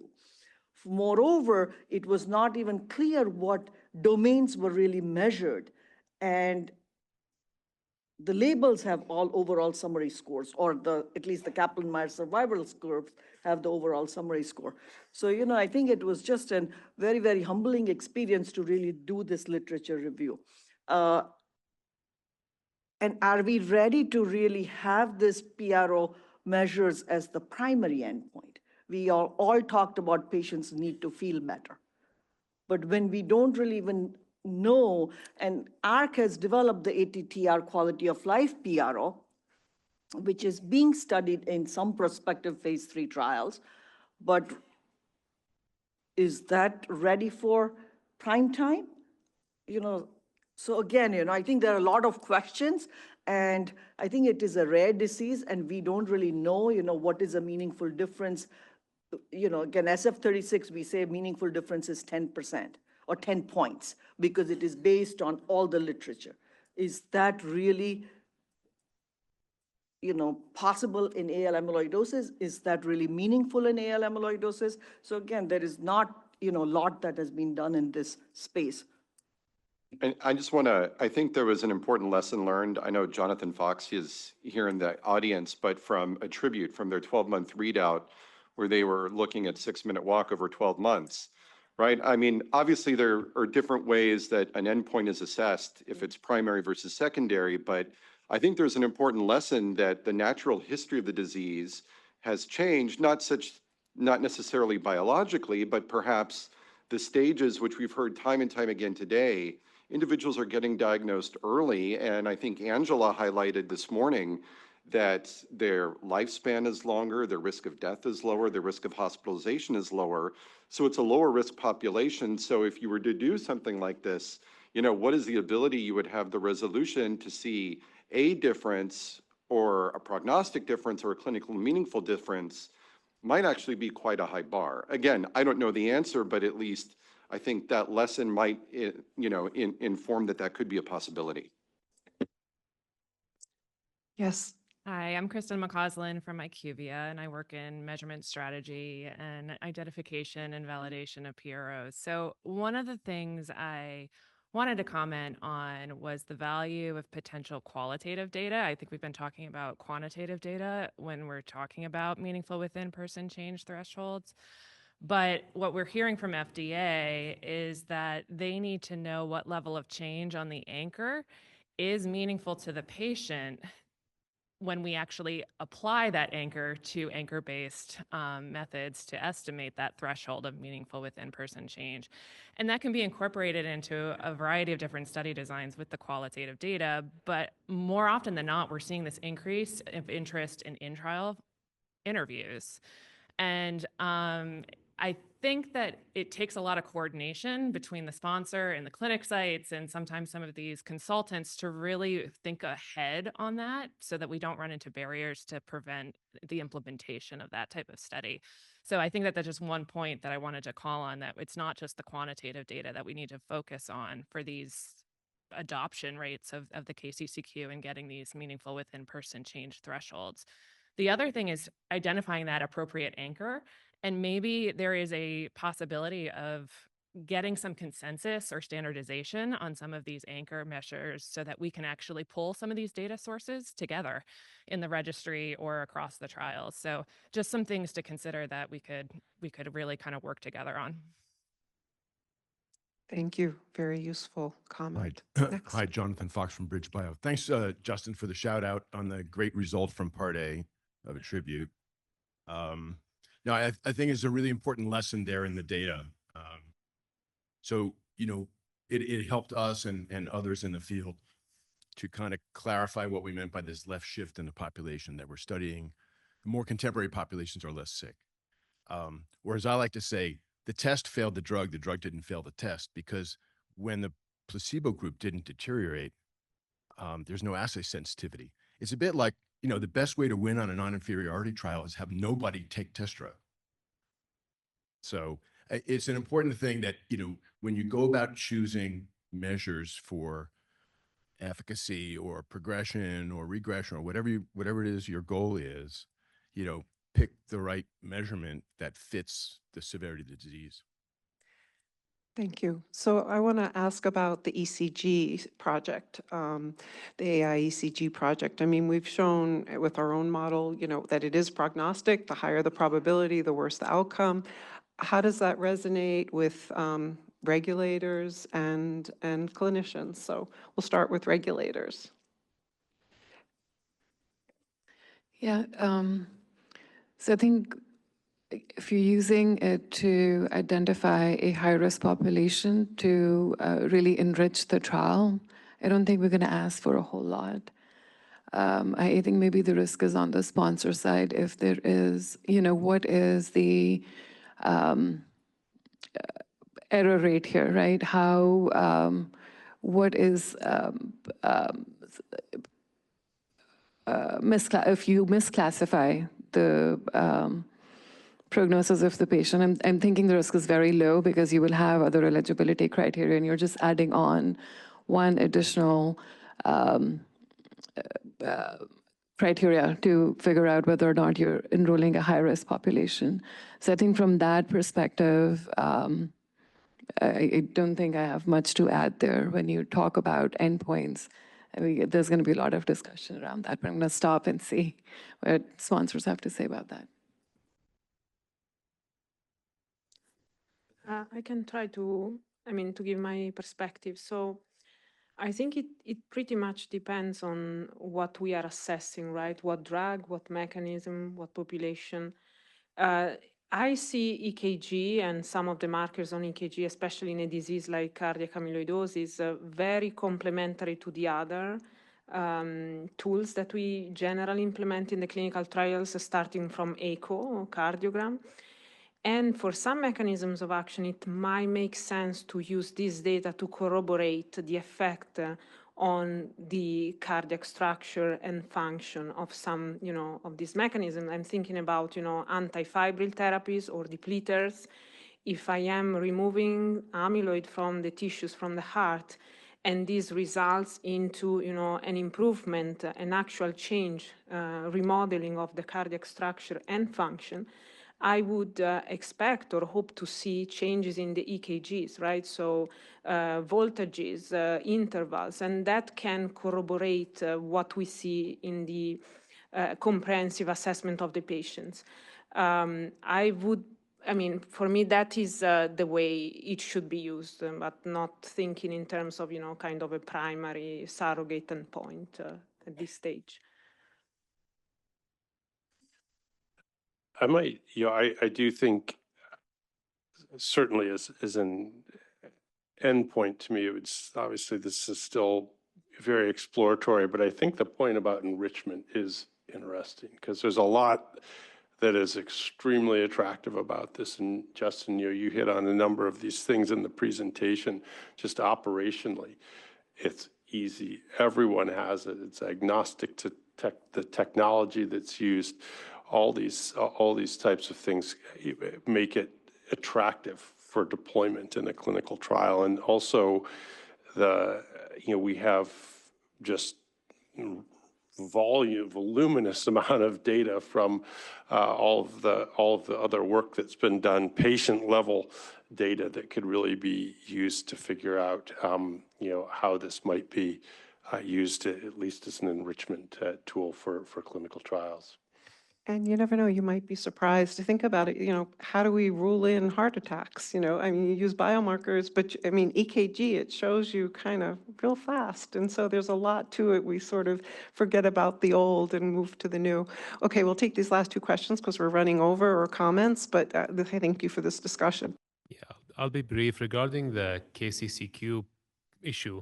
If you look at it across diseases, it actually doesn't line up with the prognosis or performance. So amyloid patients are some of the sickest patients we have in the clinic, but they're older. So there's that age component. When you're older, you actually answer the KCCQ usually better. And so the average KCCQ in our trials usually in the 65, 70, 73 range in amyloid out of 100. In, for example, non-obstructive HCM, which the patients are nowhere near as sick as the amyloid trial, their KCCQ average usually is 55 out of 100. And so it's really not externally applicable between diseases. And so once we start thinking about prognosis or AL versus TTR, systemic disease versus isolated cardiac disease and whatnot, it really only performs within that population that you're studying. I can't take 65 and apply it to another 65 patient with a different disease. And that's, I see myself as a challenge sometimes. Yeah, I think that's a great point. And that sounds very, very similar to NYHA class. I'm a heart failure clinician, but they don't validate to absolute risks of death. The relative risks do persist, but the absolute risks don't validate. Preston. Justin, on the artificial intelligence assessment of your EKGs, when you, in the world of echo, when you're using AI to assess, for instance, hypertrophic cardiomyopathy, the published literature on that and work I've seen personally, you can actually interrogate the algorithm and get it to show you what it's looking at when it's making that diagnosis anatomically on the echoes. And that goes a long way to this issue of explainability. If you bring that data set in, you can show the FDA the algorithm's looking at the septum, it's looking at the mitral valve, and it kind of hangs together and makes sense. Is your algorithm able to show you what it's looking at on these EKGs to make these determinations that it's diagnosing these findings that are potentially predictive? Because that explainability, I think, would probably go a long way to giving them confidence in what it's doing. So I've got a very easy answer. It's not my algorithm. So I think maybe Angela might be able to explain that since she's. Yeah, so I mean, no, I don't feel like we've broken it down in terms of, you know, which groups does it predict better if you have this, you know, thing that you can identify with your eye versus, you know, what the probability score is. But at least my understanding of our algorithm, it is a little bit of a black box, but it is pretty powerful, at least in diagnosing AL or increasing the probability that that it's AL, and it could be used for other diseases too, other diagnoses. All right, with that, we're going to move on. I will introduce myself. Angela Dispensieri. Thank you for inviting me. No, but thank you for doing this all. This is pretty amazing. And so last time I talked about hematologic variability and candidate definitions of progressing, and we had this whole plan, and we still have a plan, but I have to say, Justin, your optimism about getting approvals and everything in 6 to 9 months to collaborate on something is maybe a little aggressive, in the sense that we're very close to actually working exactly on this point. So I am taking this opportunity really to extend a little bit about what we were talking about earlier this morning in terms of endpoints in AL. And again, this has been said over and over. It's a heterogeneous disease. Not only is there which organ, it's how much of that organ, and then the variability in plasma cell burden, the light chain, the toxicity, we've heard it all before. The other is that there's a huge dependency between these things. So the biggest dependency that we have seen over the years is that you're not, at least with the existing therapies that are approved, you're not getting an organ response without a hematologic response. And there's a lesser dependency in having an organ response with the hematologic response, because if you are that sick, if you present with very advanced cardiac disease, for example, you may die before you get the hematologic response, or you may have a heme response, but the horse is out of the barn already, and it's a point of no return. And then another major challenge is that a lot of the response criteria that we use currently are actually very useful in the clinic, but not necessarily useful to regulatory authorities. So we're going to touch on those points. And so we know, we have plasma cells in the bone marrow. We have light chain immunoglobulins that can be either directly toxic to the organs, and the amyloid fibrils itself are toxic. And so again, if the organs are too damaged, there may be a point of no return. And so there's this very complex interaction. Now, this is data, it's oldish data, but it's a huge study, a collaborative from Europe. It was recently published, 2004 to 2018. And if you focus on the left-hand side, what you're seeing there is by stage, and they're using before the diagnosis date of 2010 and after the diagnosis of 2010, which is less important in this context. But notice the heterogeneity. This clinical stage 1, the Mayo European modification stage 1, not the international yet. Anyway, the risk of death, kidding. The risk of death is 5% for those patients. And if you look at the 3B, we're looking at about a 70% risk of death within the first year. I mean, so this is a huge and then you see in between, obviously, the risk of early death. And so this is a tremendous challenge because, again, you know, the amount of change, you know, the stage 1 patients, if you're using, you know, death as an endpoint, you know, they don't die in the first year, and they can do very well, thank goodness they can, but using an endpoint of overall survival in that population, which fortunately is you know, at least 30% of our patients, that's not a feasible thing. And if we look at the right-hand side, again, just hammering the point that hematologic response is so important. And again, yes, the numbers change because as we get better therapies, you know, we're sort of getting more responses and survival is lifting, but really the relative risk continues to really be there. So getting a hematologic response is so essential. And the darkest curve or the brown curve is, you know, getting a complete hematologic response, and the blue is no response, and you can see the in between. But this is a really interesting point I would like to make, and this is a paper that was recently published, and it's a small sector of patients. It was a collaborative between Europe and US, and they, across 6 countries, they found 104 patients who had cardiac amyloid, AL amyloid to start, but they had a cardiac CR, complete response, normalization of the NT-proBNP. And that dotted turquoise line is the expected life, age and gender survival. And so patients who respond, and again, not everybody does, only 16% of the population actually had a cardiac complete response. But again, we can really expect very good outcomes if they can get to that point. And again, remember, this is NT-proBNP, a biomarker.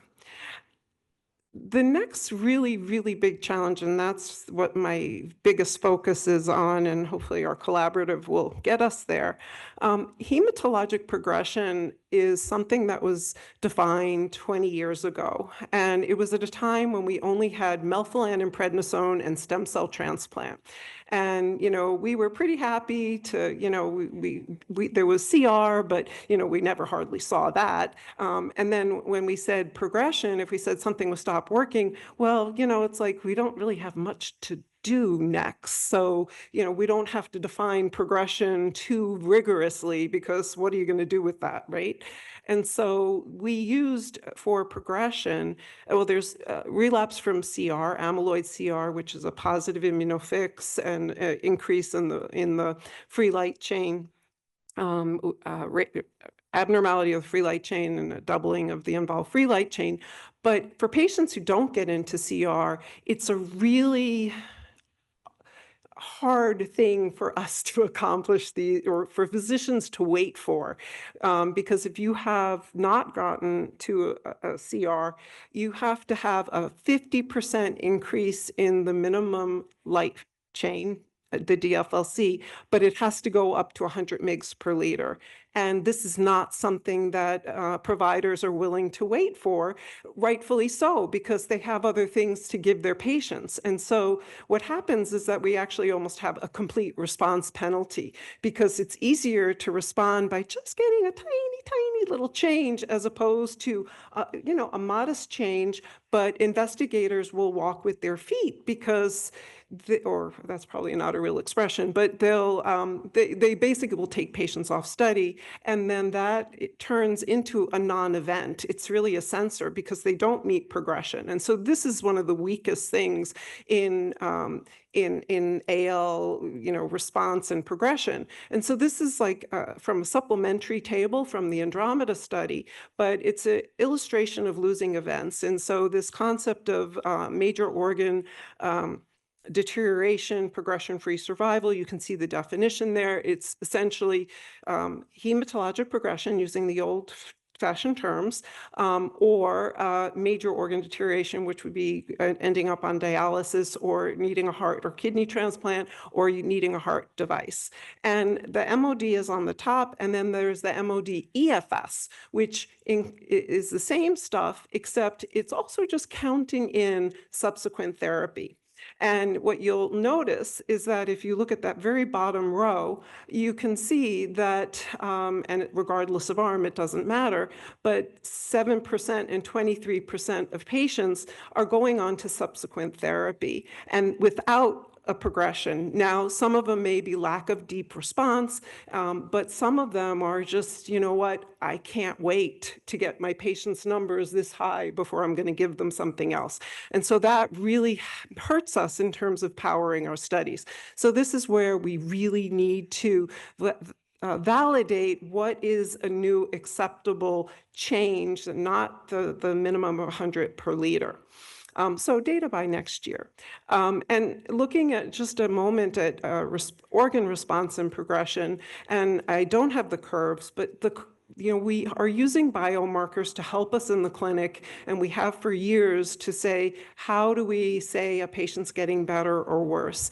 And you'll notice for cardiac, we have used NT-proBNP, and it is problematic in some ways. There's no question about it, but there's been a collaborative of even sort of grading how much of response. I have the cardiac complete response there, but even a cardiac very good partial response and a partial response. And renal is easier. I think the urinary protein and change in eGFR is easier for people to accept. I'm not going to talk about hepatic because it's not as common and it's harder. But I think the renal and cardiac really tolerating what we use every day as a legitimate endpoint, I think, is important. Kristen sort of started this, and we're sort of looking at it in greater detail, but primary endpoints in the 24 AL trials, AL treatment trials in the past, 15 years, 14 years. And if you look at the primary endpoint, the earlier interval of 4 or 5 years, 6 trials only, but the primary endpoint was heme response in the dark turquoise. And if you then kind of move over a little bit to the next interval, you have a few that are overall survival because we started getting the fibral therapy trials, and heme response is still there, but it's dropping. And then as we move further over, we're seeing composites with death, like MOD PFS, and other kinds of things, sort of a 50-50 with heme response. Patient-reported outcomes, we've talked about. This is just, again, Vishali's done a lot of work on this, but I just took these data from the NAC where they had a change in symptoms by heme response. And so the upper panel is basically 3 months, and the lower panel is at 12 months. And up is good and down is bad. And what you'd notice there off to the right all the way, that patients actually mentally felt better being on therapy, maybe because they had a diagnosis or whatever early, but everything else sort of was bad because what we do to them is not very nice. Our therapies are not easy. But at 12 months, you really start to see stuff coming above the line, and it does correlate with hematologic response. So you have complete response in the darker turquoise and the lighter VGPR, hematologic VGPR, et cetera. And so I think there are opportunities. And so the question is, how do we get from here to there? What we use every day in academia and the clinic and all the rest. On the left, we use heme CR. We use gut progression-free survival, which needs to be better formulated because, again, we don't wait for our full hematologic progression in most instances. We use urine protein, eGFR, end-stage renal disease, biomarkers, NT-proBNP. We look at strain. We look at extracellular volume by MRI. We'd love to look at PET changes, 6-minute walk, hospital death, and some of these different types of PROs. But on the right, my understanding of the circumstance in terms of regulatory bodies, what they're willing to accept, mostly survival, CR as at least for accelerated approval, that was for Andromeda. The MOD PFS is something acceptable, but I showed you that there are issues with that because of the heme progression piece that we're not as good.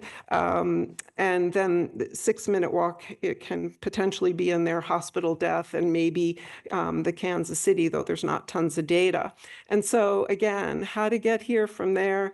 Overall survival, I would argue, is really not a feasible endpoint for the majority of patients, especially now that we get more than 60% complete hematologic response with approved therapies and higher with CAR-T and bispecifics. Complete hematologic response is a valid endpoint as long as drug isn't toxic.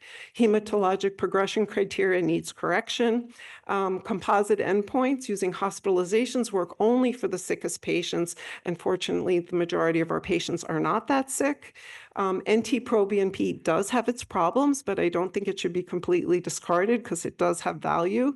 And then, of course, composite hierarchical endpoints, great, but we need to agree upon components acceptable to all. So heme response with maybe 1-year mortality, that we're not hurting patients, or maybe a PRO. Renal response progression, I would guess, I haven't heard it officially said by FDA, but I think that they would buy into some of our criteria. Cardiac response using NT-proBNP, maybe, slope, repeated measures, part of a hierarchical endpoint. PRO, we have the SF36 data, and are we there yet? I would hope. Maybe that would be a great thing. But we have so many great drugs to be tested, and we want to get things so we have really good endpoints so we can get things done. And with that, I thank you for your attention.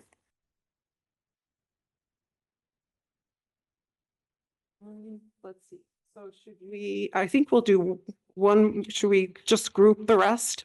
We'll do the next two and then we'll talk. So the next person I would like to introduce is, what's his name? Nelson Learn, my dear colleague. No, of course. It's Renal State of the Union. Thank you, Angela. And thank you, ARC and the FDA for holding this meeting. And I support you very much. Ask you for the international stage. So I was given the task of teaching you all about renal amyloidosis in the next 5 minutes. So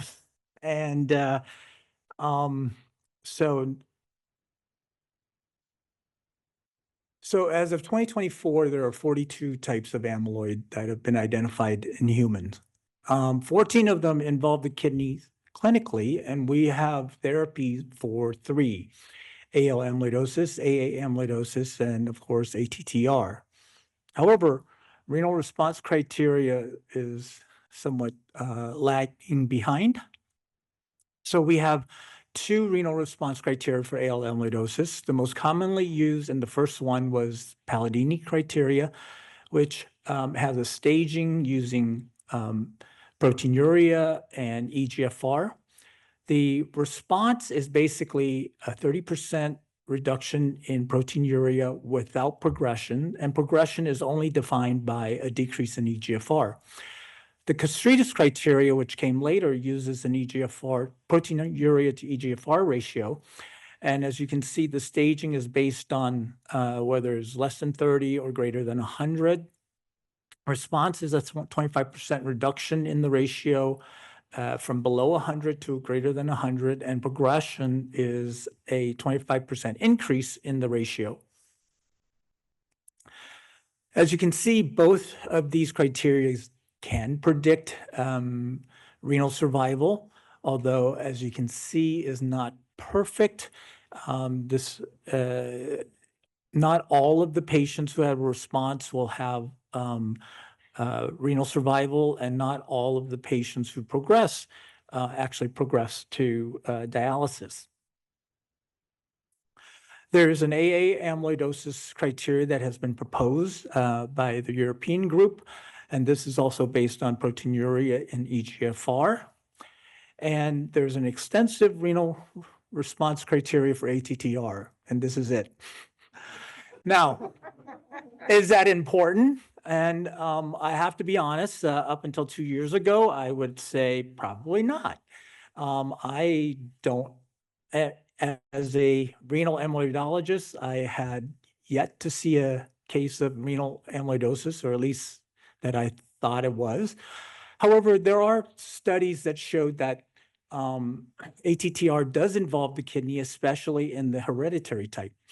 The study on the left is one from Portugal, and as you can see, in symptomatic patients, 40% of the patients actually have microalbuminuria and 28% had overt nephropathy. And in their study, almost 10% reached end-stage kidney disease. In the asymptomatic carriers, the percentages are less. About a third of them had microalbuminuria, and only about 14% had overt nephropathy. But still, almost 5% of these patients reach end-stage renal disease. Now, the reason why we may not be picking this up is that, one, many of them will present with microalbuminuria and not full-blown proteinuria. But two, the thing is that many of these patients present with cardiac symptoms or neuropathy symptoms first, and the proteinuria comes later. And in fact, in the Portugal study, the proteinuria came 8 years later. The study on the right is from France. Their percentages are a little bit less, and partly because their composition of mutations are a little bit different than the Portugals, but you get the same idea. These patients, about 15% had chronic kidney disease, 16% had proteinuria, and they do progress to end-stage renal disease. Now, that wouldn't be important except, contrary to the previous speaker's data, in the NAC data of over 2,000 patients with both wild type and hereditary TTR, kidney function was a predictor of overall survival. And in fact, it is independent of NT-proBNP changes. Now, that would be great if we could look at previous clinical studies and see what type of renal involvement this is, because, you know, as shown before, if there was proteinuria, it's probably due to ATTR involvement. And if there's no proteinuria, it's possibly due to cardiorenal syndrome. But in the 7 New England Journal studies of ATTR that was published in the New England Journal, only 2 actually documented eGFR, and none of them actually had proteinuria data. And so why is that important? Well, this study really showcased why it is important. This is a study from France. It's a retrospective study of ATTR patients with altered kidney function. And what they found was that the treatment does alter the trajectory of the renal survival. As you can see, patients who had liver transplant on the left and TTR stabilizers all actually had progressively decline in kidney function, whereas the only patient who had stabilized or improved kidney functions were those treated with siRNA. So I think that the state of the renal involvement in amyloidosis is okay. We have some criteria, but we certainly can do better. And existing criteria does not incorporate changes in eGFR, which Dr. Mutar will talk about in the next talk. Renal involvement in ATTR is definitely there, but we have not been able, or we have not captured data that would help us in the future. And this is really low-hanging fruit. I mean, an eGFR measurement. I'm sure you guys have it. It's just not reported. And a protein to creatinine ratio or an albumin to creatinine ratio is very cheap and certainly can be done. And then I didn't even touch on all the rarer forms of amyloidosis, which we have nothing on. So definitely more research is necessary. Thank you.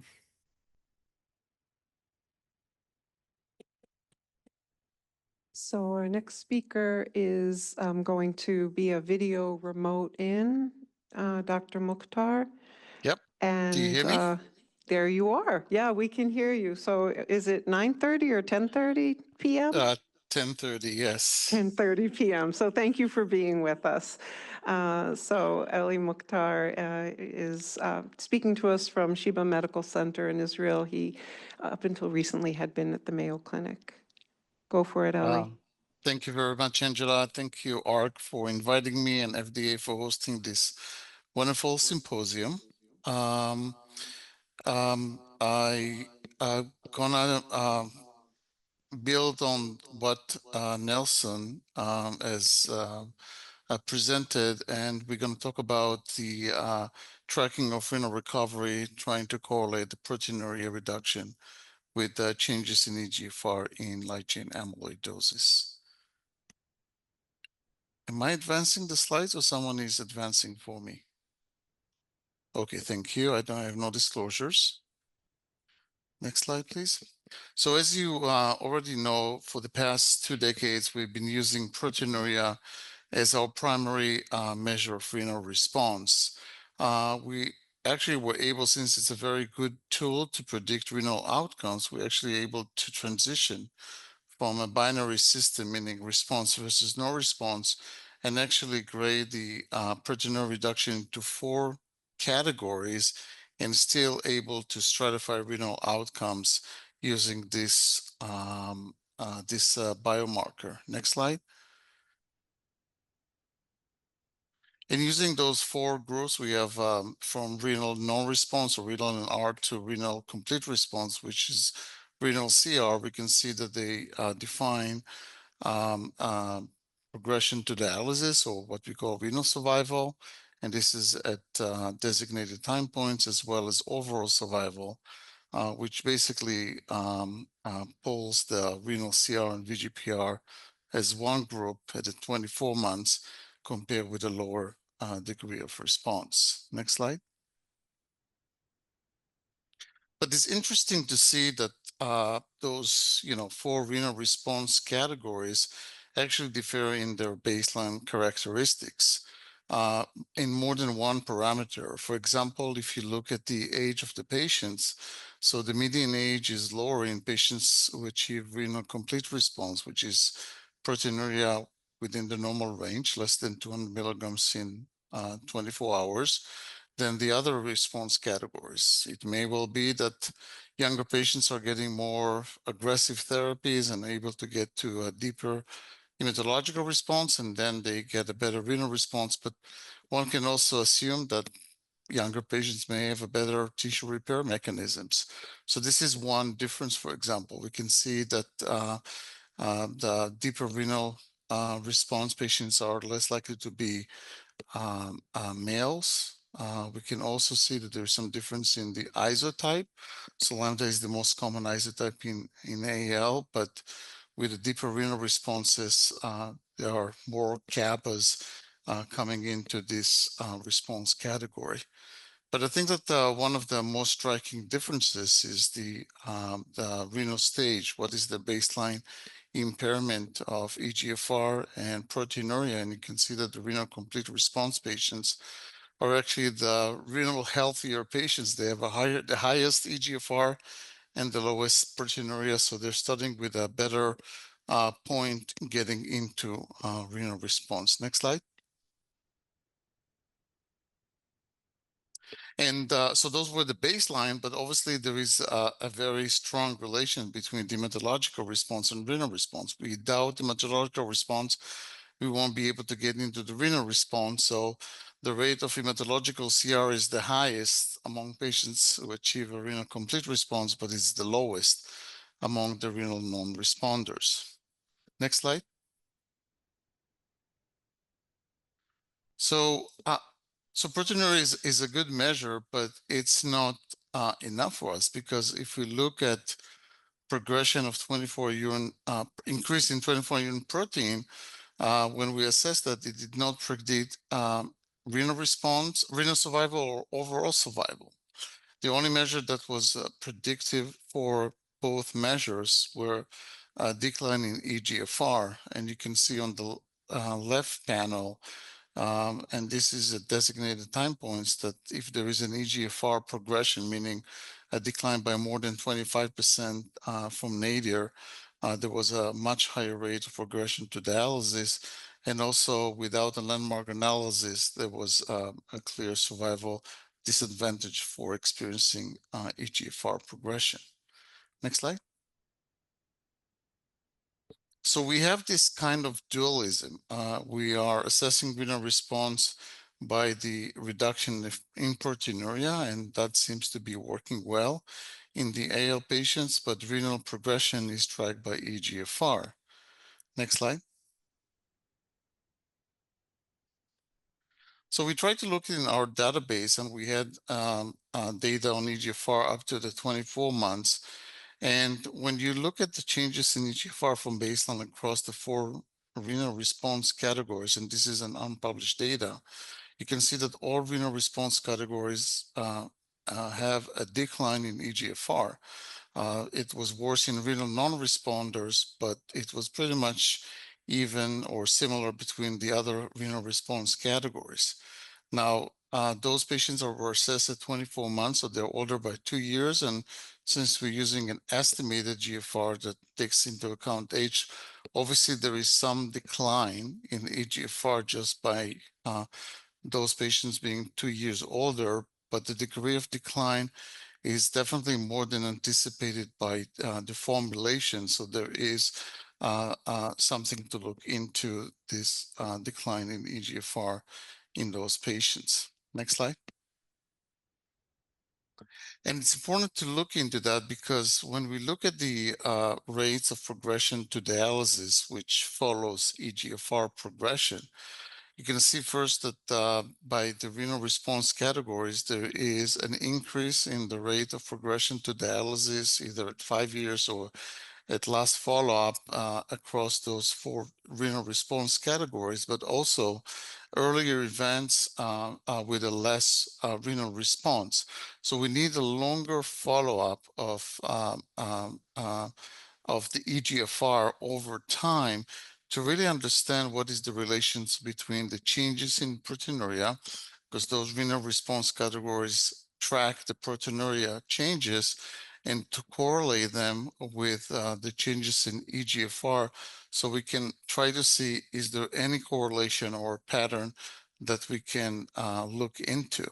It will also be interesting to look at patient individual data over time, so we can actually see if we can get some clusters of patients by looking at individual data. Now, for that, we have, and I'm sure that this slide is not in the panel that I sent, we are running this real-world study that ARC is supporting us in, and where we are trying to investigate the relation between proteinuria and eGFR dynamics. We're gonna use data for 5 years from the time of diagnosis. Patients are diagnosed between 2017 and 2022, so we have a 6-year, and we'll have at least 3 to 4 years of follow-up for the newest patients in the study. So we'll have most patients with at least 5 years of follow-up if they were alive at the end of follow-up. We're gonna track changes in proteinuria and eGFR in close to 20 time points across those 5 years, more condensed at the beginning, and as patients are typically getting better, they're less often being followed at the institutions, so we are kind of spacing out those intervals of tracking the eGFR and proteinuria. We have 12 clinical sites in Europe and the US who are collecting data for this study. We hope to complete that Next year, there's always some extensions of deadlines, but we hope that maybe within 1 year, we'll be able to complete that. And next slide, which will be my summary slide. So in conclusion, proteinuria alone does not fully capture the renal trajectory. We need to have a better understanding about the longitudinal eGFR changes in order to understand how it predicts for renal survival. To address that, we are conducting this multi-center study that I just was talking about and collecting data for 5 years period. So this is a larger period of time for designated time point data collection. And again, we want to track the changes and have a better understanding how the changes in proteinuria and changes in eGFR correlate in this very interesting disease. Thank you.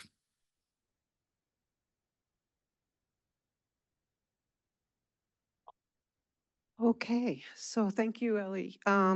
So we're going to open up for question. Kristen shared with me that they're gonna give us time for discussion, and the final thought, closing remarks may be omitted so we can chat here.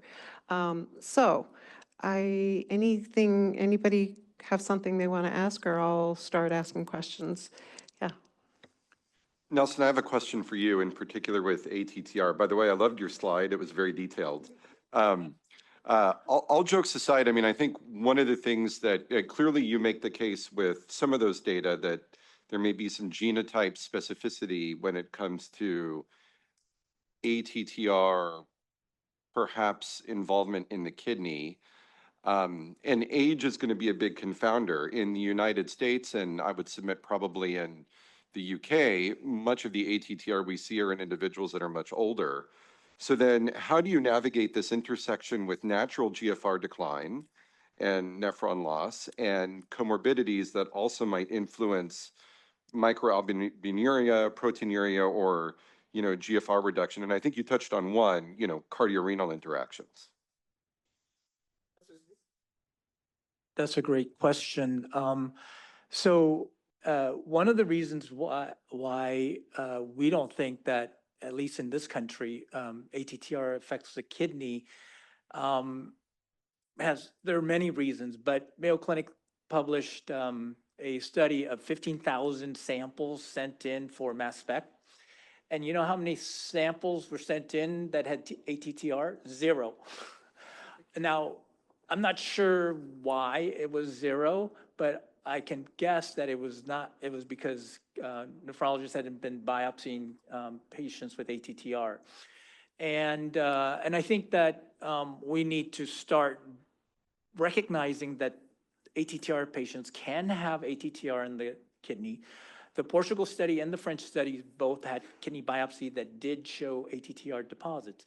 And in fact, there's even an animal model that actually can, if you transfect them with the gene, they can actually develop ATTR in the kidney. So I think we need recognition. And you pointed out something very poignantly. The French study and the Portugal studies were very different. There were clinical differences that some may be explained by the different variants, but some were not. So I think we need more data from this country to see what the true characteristic is. But I think, like we've been talking about, early recognition of AL is important, early recognition of ATTR is important, but also recognition of renal involvement in ATTR is equally important. And I just would like to state that, yes, Dr. Maurer was there. We presented a case of ATTR wild type in the kidneys at ISA last time, mass spec proven without cardiac involvement. So ATTR wild type amyloidosis is also a systemic disease that, but they don't get biopsy. And this patient was ready to be started on dara-CyBorD, dara-VCD. So, again, the complexity of this disease is obviously dramatic. Okay, so I'm going to ask our regulators. The NT-proBNP story has been something we talk about every single year. Again, it has its limitations. You know, it's really hard with these, when we have plasma cell-directed therapies, we can lean on CR, you know, hematologic CR. But, you know, when we look at antifibril therapies or stabilizers or whatever, you know, looking for endpoints. And we've seen many examples of how, you know, this really is predictive in the AL space. I'm going to lean on. Any thoughts about as part of an endpoint somehow? Because to this point, the answer's kind of been no. And I was just wondering. Yeah. So currently, NT-proBNP is not a validated endpoint. So putting it in maybe a hierarchical primary composite endpoint doesn't help us very much, because it's more than likely that the treatment effect that you observe on the composite endpoint is mostly driven by NT-proBNP, and that will not get you an indication. Because you're going to see, I don't know, more wins if you're using a win ratio related to the NT-proBNP cutoff.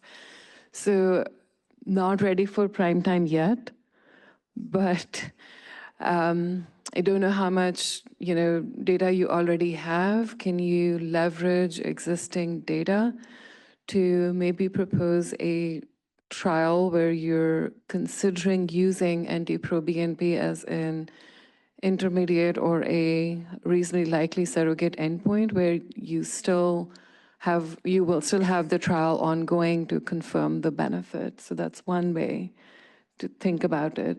I mean, you know, we've conducted trials for 20, well, not 20 years. When was the paper? 13 years, you know, small trials, not necessarily regulatory trials. And again, it always predicts for survival, but that's not the rigor, and it's across oceans and across, you know, rivers, and, you know, so it's challenging for us because it's kind of, you know, perhaps we can, and we are trying to mine other trials that are existing, and, you know, showing that yes, we can validate it. But, you know, registry data, thousands of patients, you know, again, that parsing of complete cardiac response, very good cardiac response, you know, partial cardiac response, again, amazing separation of curves, it being very predictive of survival. Yeah, no, I recognize the challenge there. So, you know, the bar for actually getting it validated versus trying to use it as a reasonably likely surrogate endpoint is much lower. But of course, you'll have to confirm the benefit in a trial. But I do want to maybe probe a little bit further. It seems like with some of the data that has been presented today, the decline in NT-proBNP appears to sort of, maybe mirror is not the right word, but you know, just for the sake of this discussion, improvement in 6-minute walk in KCCQ. So do you think, you know, the timing of treatment effect on NT-proBNP might sort of overlap with the timing of improvement in symptom and function type of endpoints? And of course, the magnitude of treatment effect also plays into it. You know, it's easier to get to a, I don't know, a successful trial using an NT-proBNP versus maybe other metrics. But just, you know, what is the benefit of pursuing NT-proBNP versus a symptom and symptom function type of an endpoint where you can support it to get a traditional approval? Anybody want to comment on that? I mean, well, I can tell you in heart failure clinical trials, it's like the sine qua non of prognosis. And, you know, it's a pipe dream to have that as a primary endpoint in a heart failure clinical trial testing a therapeutic therapeutic drug. And it also doesn't necessarily mirror, even though it's highly prognostic, we can modulate it with a number of therapies, but No, it well, doesn't no, always no, mirror. no.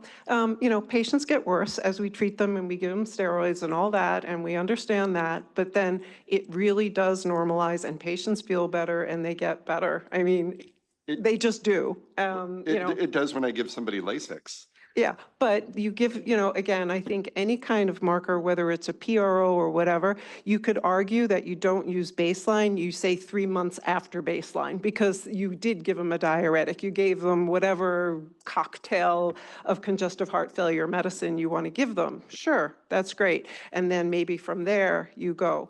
But again, yes, it's prognostic, but it is an endpoint. You saw if you get a cardiac complete response, your NT-proBNP goes to normal, you live the same as your age and sex matched person, you know, somebody just like you. So, yeah. Yeah, I was two comments. One is I think the discussion about, you know, these endpoints is very helpful from regulators. What I take away from it is we have some work to do, and we have a lot of available data that we could look at now to answer your questions about, you know, what is the timing and so forth. And I think as a community, while we're using it clinically in practice all the time, what I heard was that, you know, we should look at the data scrupulously and think about who's misclassified by these criteria and could we get, you know, a false reading and so forth. So I appreciate that. I just wanted to emphasize the renal discussion was very interesting to me. There is a trial that will hopefully read out soon, and it's got, for those renal experts in the room, we could use your input, you know, cystatin C, creatinine and proteinuria measured very, very rigorously in more than 1,400 people enrolled in the trial very, very, very frequently. So we'll have I think, a robust set of data for people to look at to figure out, does a silencer help renal progression or hurt it? And probably help it, I think. And is there a real renal, you know, part of this condition in wild type or variant transthyretin and cardiac amyloid? Just to, since we are on the renal aspects, you know, Nelson, so most of this renal staging was done by CKD epi formula, the eGFR measurements. Is there a difference with MDRD, and, you know, can that be used interchangeably? So actually, the answer is I don't know. And you could fault me because I was a reviewer of Palladini's paper, and I did not ask him to state which formula he used. During that time, it was probably MDRD. He used CKD epi, I know that. So, which is good because at least he didn't use Cockcroft-Gault. And so there are minor differences. Now, as you know, there is a new CKD epi race-free, and that one, there's a lot of controversies around it. And so depending on the population, there may be some differences if you use that. Of course, the other thing is that in oncology, we know that, and even in amyloidosis, weight loss is one of the symptoms, and they probably are not just losing fat, they're probably losing muscle too. And so as they lose muscle, the ability of creatinine to predict eGFR starts to drop. And so in oncology, what we have found is that a average or a combination formula with both cystatin C and eGFR is more accurate than either one alone. I think cross-trial comparisons for ATTR amyloidosis with, you know, not knowing which formula they had used could be potentially problematic. Thank you. It was an excellent overview of biomarkers, and I think we're all really excited about the potential. I would put forward one cautionary tale in the HCM space recently with mavacamten. I think many of us got very excited about it in non-obstructive HCM based on reduction in biomarkers that ultimately did not manifest in the phase 3. I have a quick question for the regulators. You know, when evaluating a surrogate biomarker, how important to you are the Prentice criteria? And I can start, and then I don't know if others want to comment. So when you think about surrogate endpoints, there's sort of three bins of evidence, right? There's sort of your understanding of the causal pathway of the disease and where the biomarker sits on it, right? There's also this sort of all these associational analyses you do, and then really the most compelling criteria is showing you that treatment effects on your surrogate reliably predict the treatment effect on the outcome, right? And very few examples of that most compelling evidence, right? Blood pressure lowering, right? And, you know, in terms of treating hypertension, a few other examples. So I would say the answer depends on, well, how much do you actually understand the disease itself? Is this a complex disease where you have multiple pathways leading to, you know, I'll say, take for example, progression to kidney failure? Or is this, you know, hi, I understand this, it's genetic, and I understand, you know, how I'm getting there via this, you know, genetic issue. So I think to the extent that you really know causation, it becomes much easier, generally speaking, and you can rely on that in terms of supporting it. I do just want to sort of flag, you know, understanding whether something and using something as a tool to help identify whether someone's responding, that is important. But it's answering an entirely different question than what we do in trials, which is, you know, what we need to understand about the biomarker, which is, will the treatment effect on this, regardless of the mechanism of the drug, reliably predict your treatment effect on the outcome? It's a somewhat different question. So part of what I'm saying is things can perform incredibly well in using it in patient management in an individual patient to figure out if they're responding, but it may not pan out as a surrogate. I think the other principles that are generally out there is, if you have a really large treatment effect on the surrogate, it's probably going to pan out. Big, durable effect. And it gets to some of the discussions also we had earlier about sort of function and feel. It's when the effects are smaller, and unfortunately a lot of our therapies have more incremental effects. I think then the data are more challenging to interpret. I don't know if that answers or gets to your question. Vishal, you want to say something or no? Oh, well, did you want to ask something, Ashu? Because you were up there and then you sat down. Yeah, go. You were at the mic. Go, please. I was actually going to ask, my point was about the very last point you made was about the magnitude of change and how it changes. For example, in AL amyloidosis, we know NT-proBNP can go from 9,000 to 300, which is a massive change in the NT-proBNP. It might take time, but it changes over time. And in terms of trying to validate how we might use this early in terms of as an endpoint, would a magnitude change such as normalization or near normalization of NT-proBNP from something very abnormal help us to use it as a surrogate? And of course, there could be other things later on down the line rather than just a binary yes, no, whatever.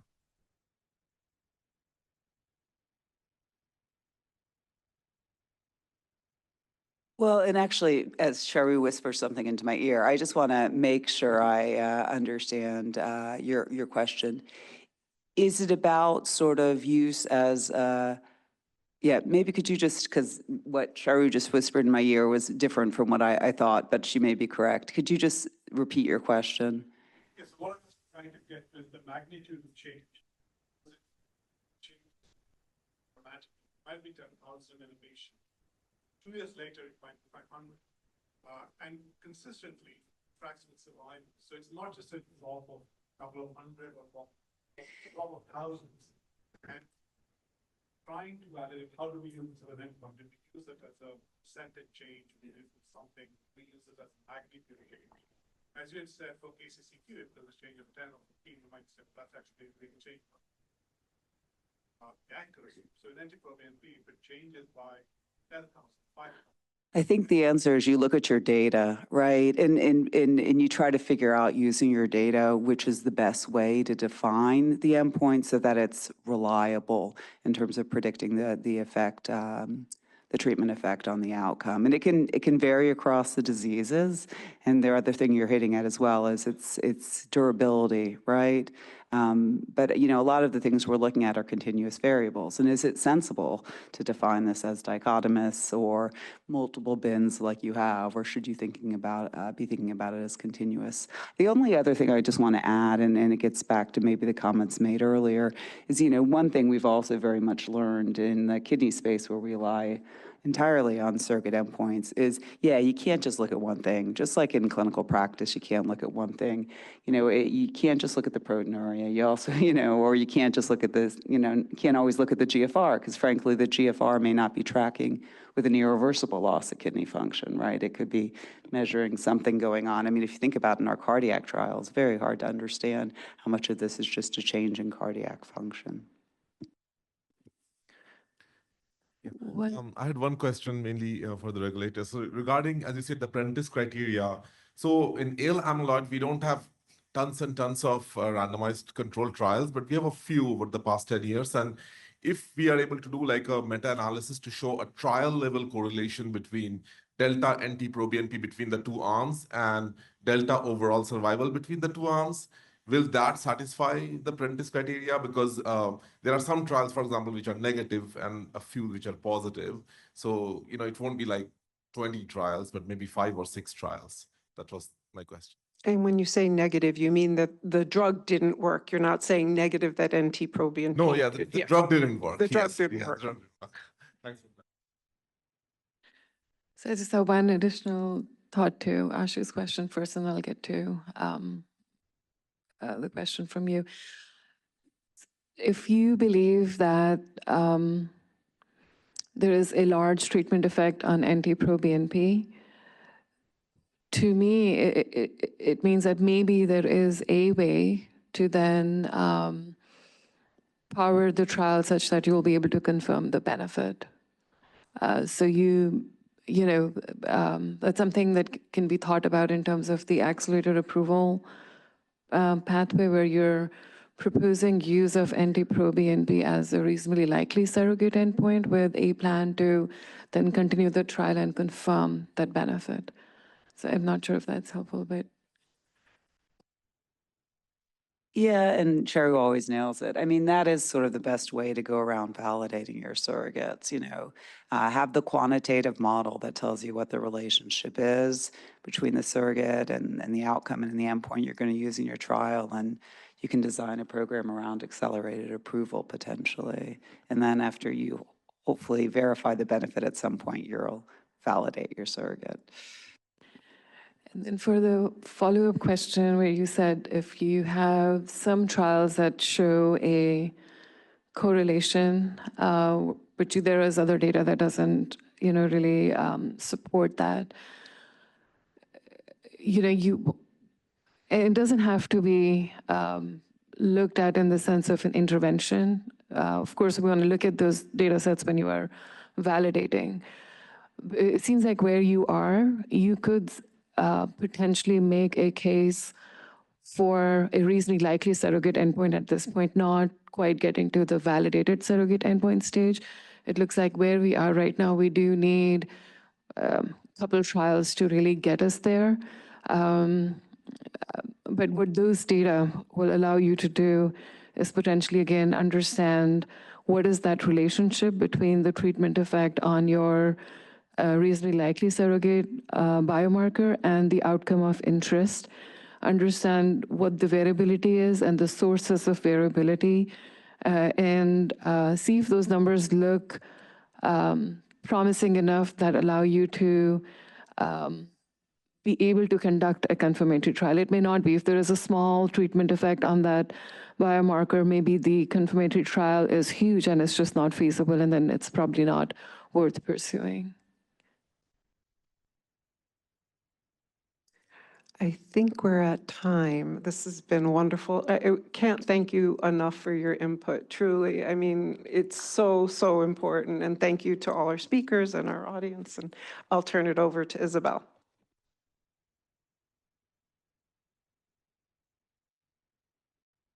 Thank you. That was amazing last discussion. And I would say that in some extraordinary circular way, it feels back to where we started in some ways with NT-proBNP being our initial discussions. But on the other hand, we know that there are some trial data that is really important to get. And I think it is a charge to that particular company who shall remain nameless, but to all companies to share their data so that we can interrogate really quality data to answer these questions that have been unanswered for too long. I want to just do the final thank yous, which is FDA. You've been extraordinary participants. You're the highest group of attendees virtually and in person, so thank you so much. It's just so generous of the FDA to lend us this fabulous space. Amazing. And I'm amazed, 10 years ago, it was me at my kitchen table when we had our first meeting here. Now I have a remarkable team, an amazing, the forum team, which is Jamie, Phaedra, Anna, and Kristen. You make these meetings, and not just the meetings. This comes back to that the forum event is just one moment in what is an incredibly rigorous process. The working groups meet more often than they can believe, I think. And it's incredible, the dedication, the expertise, the commitment that we have across the stakeholder groups involved, the brain power. It's exceptional, and how hard they're working. So I hope that this is, this event, what it does, it's always coming together in person. It recharges our batteries. And so now fully powered, it's onwards and upwards. And thank you all.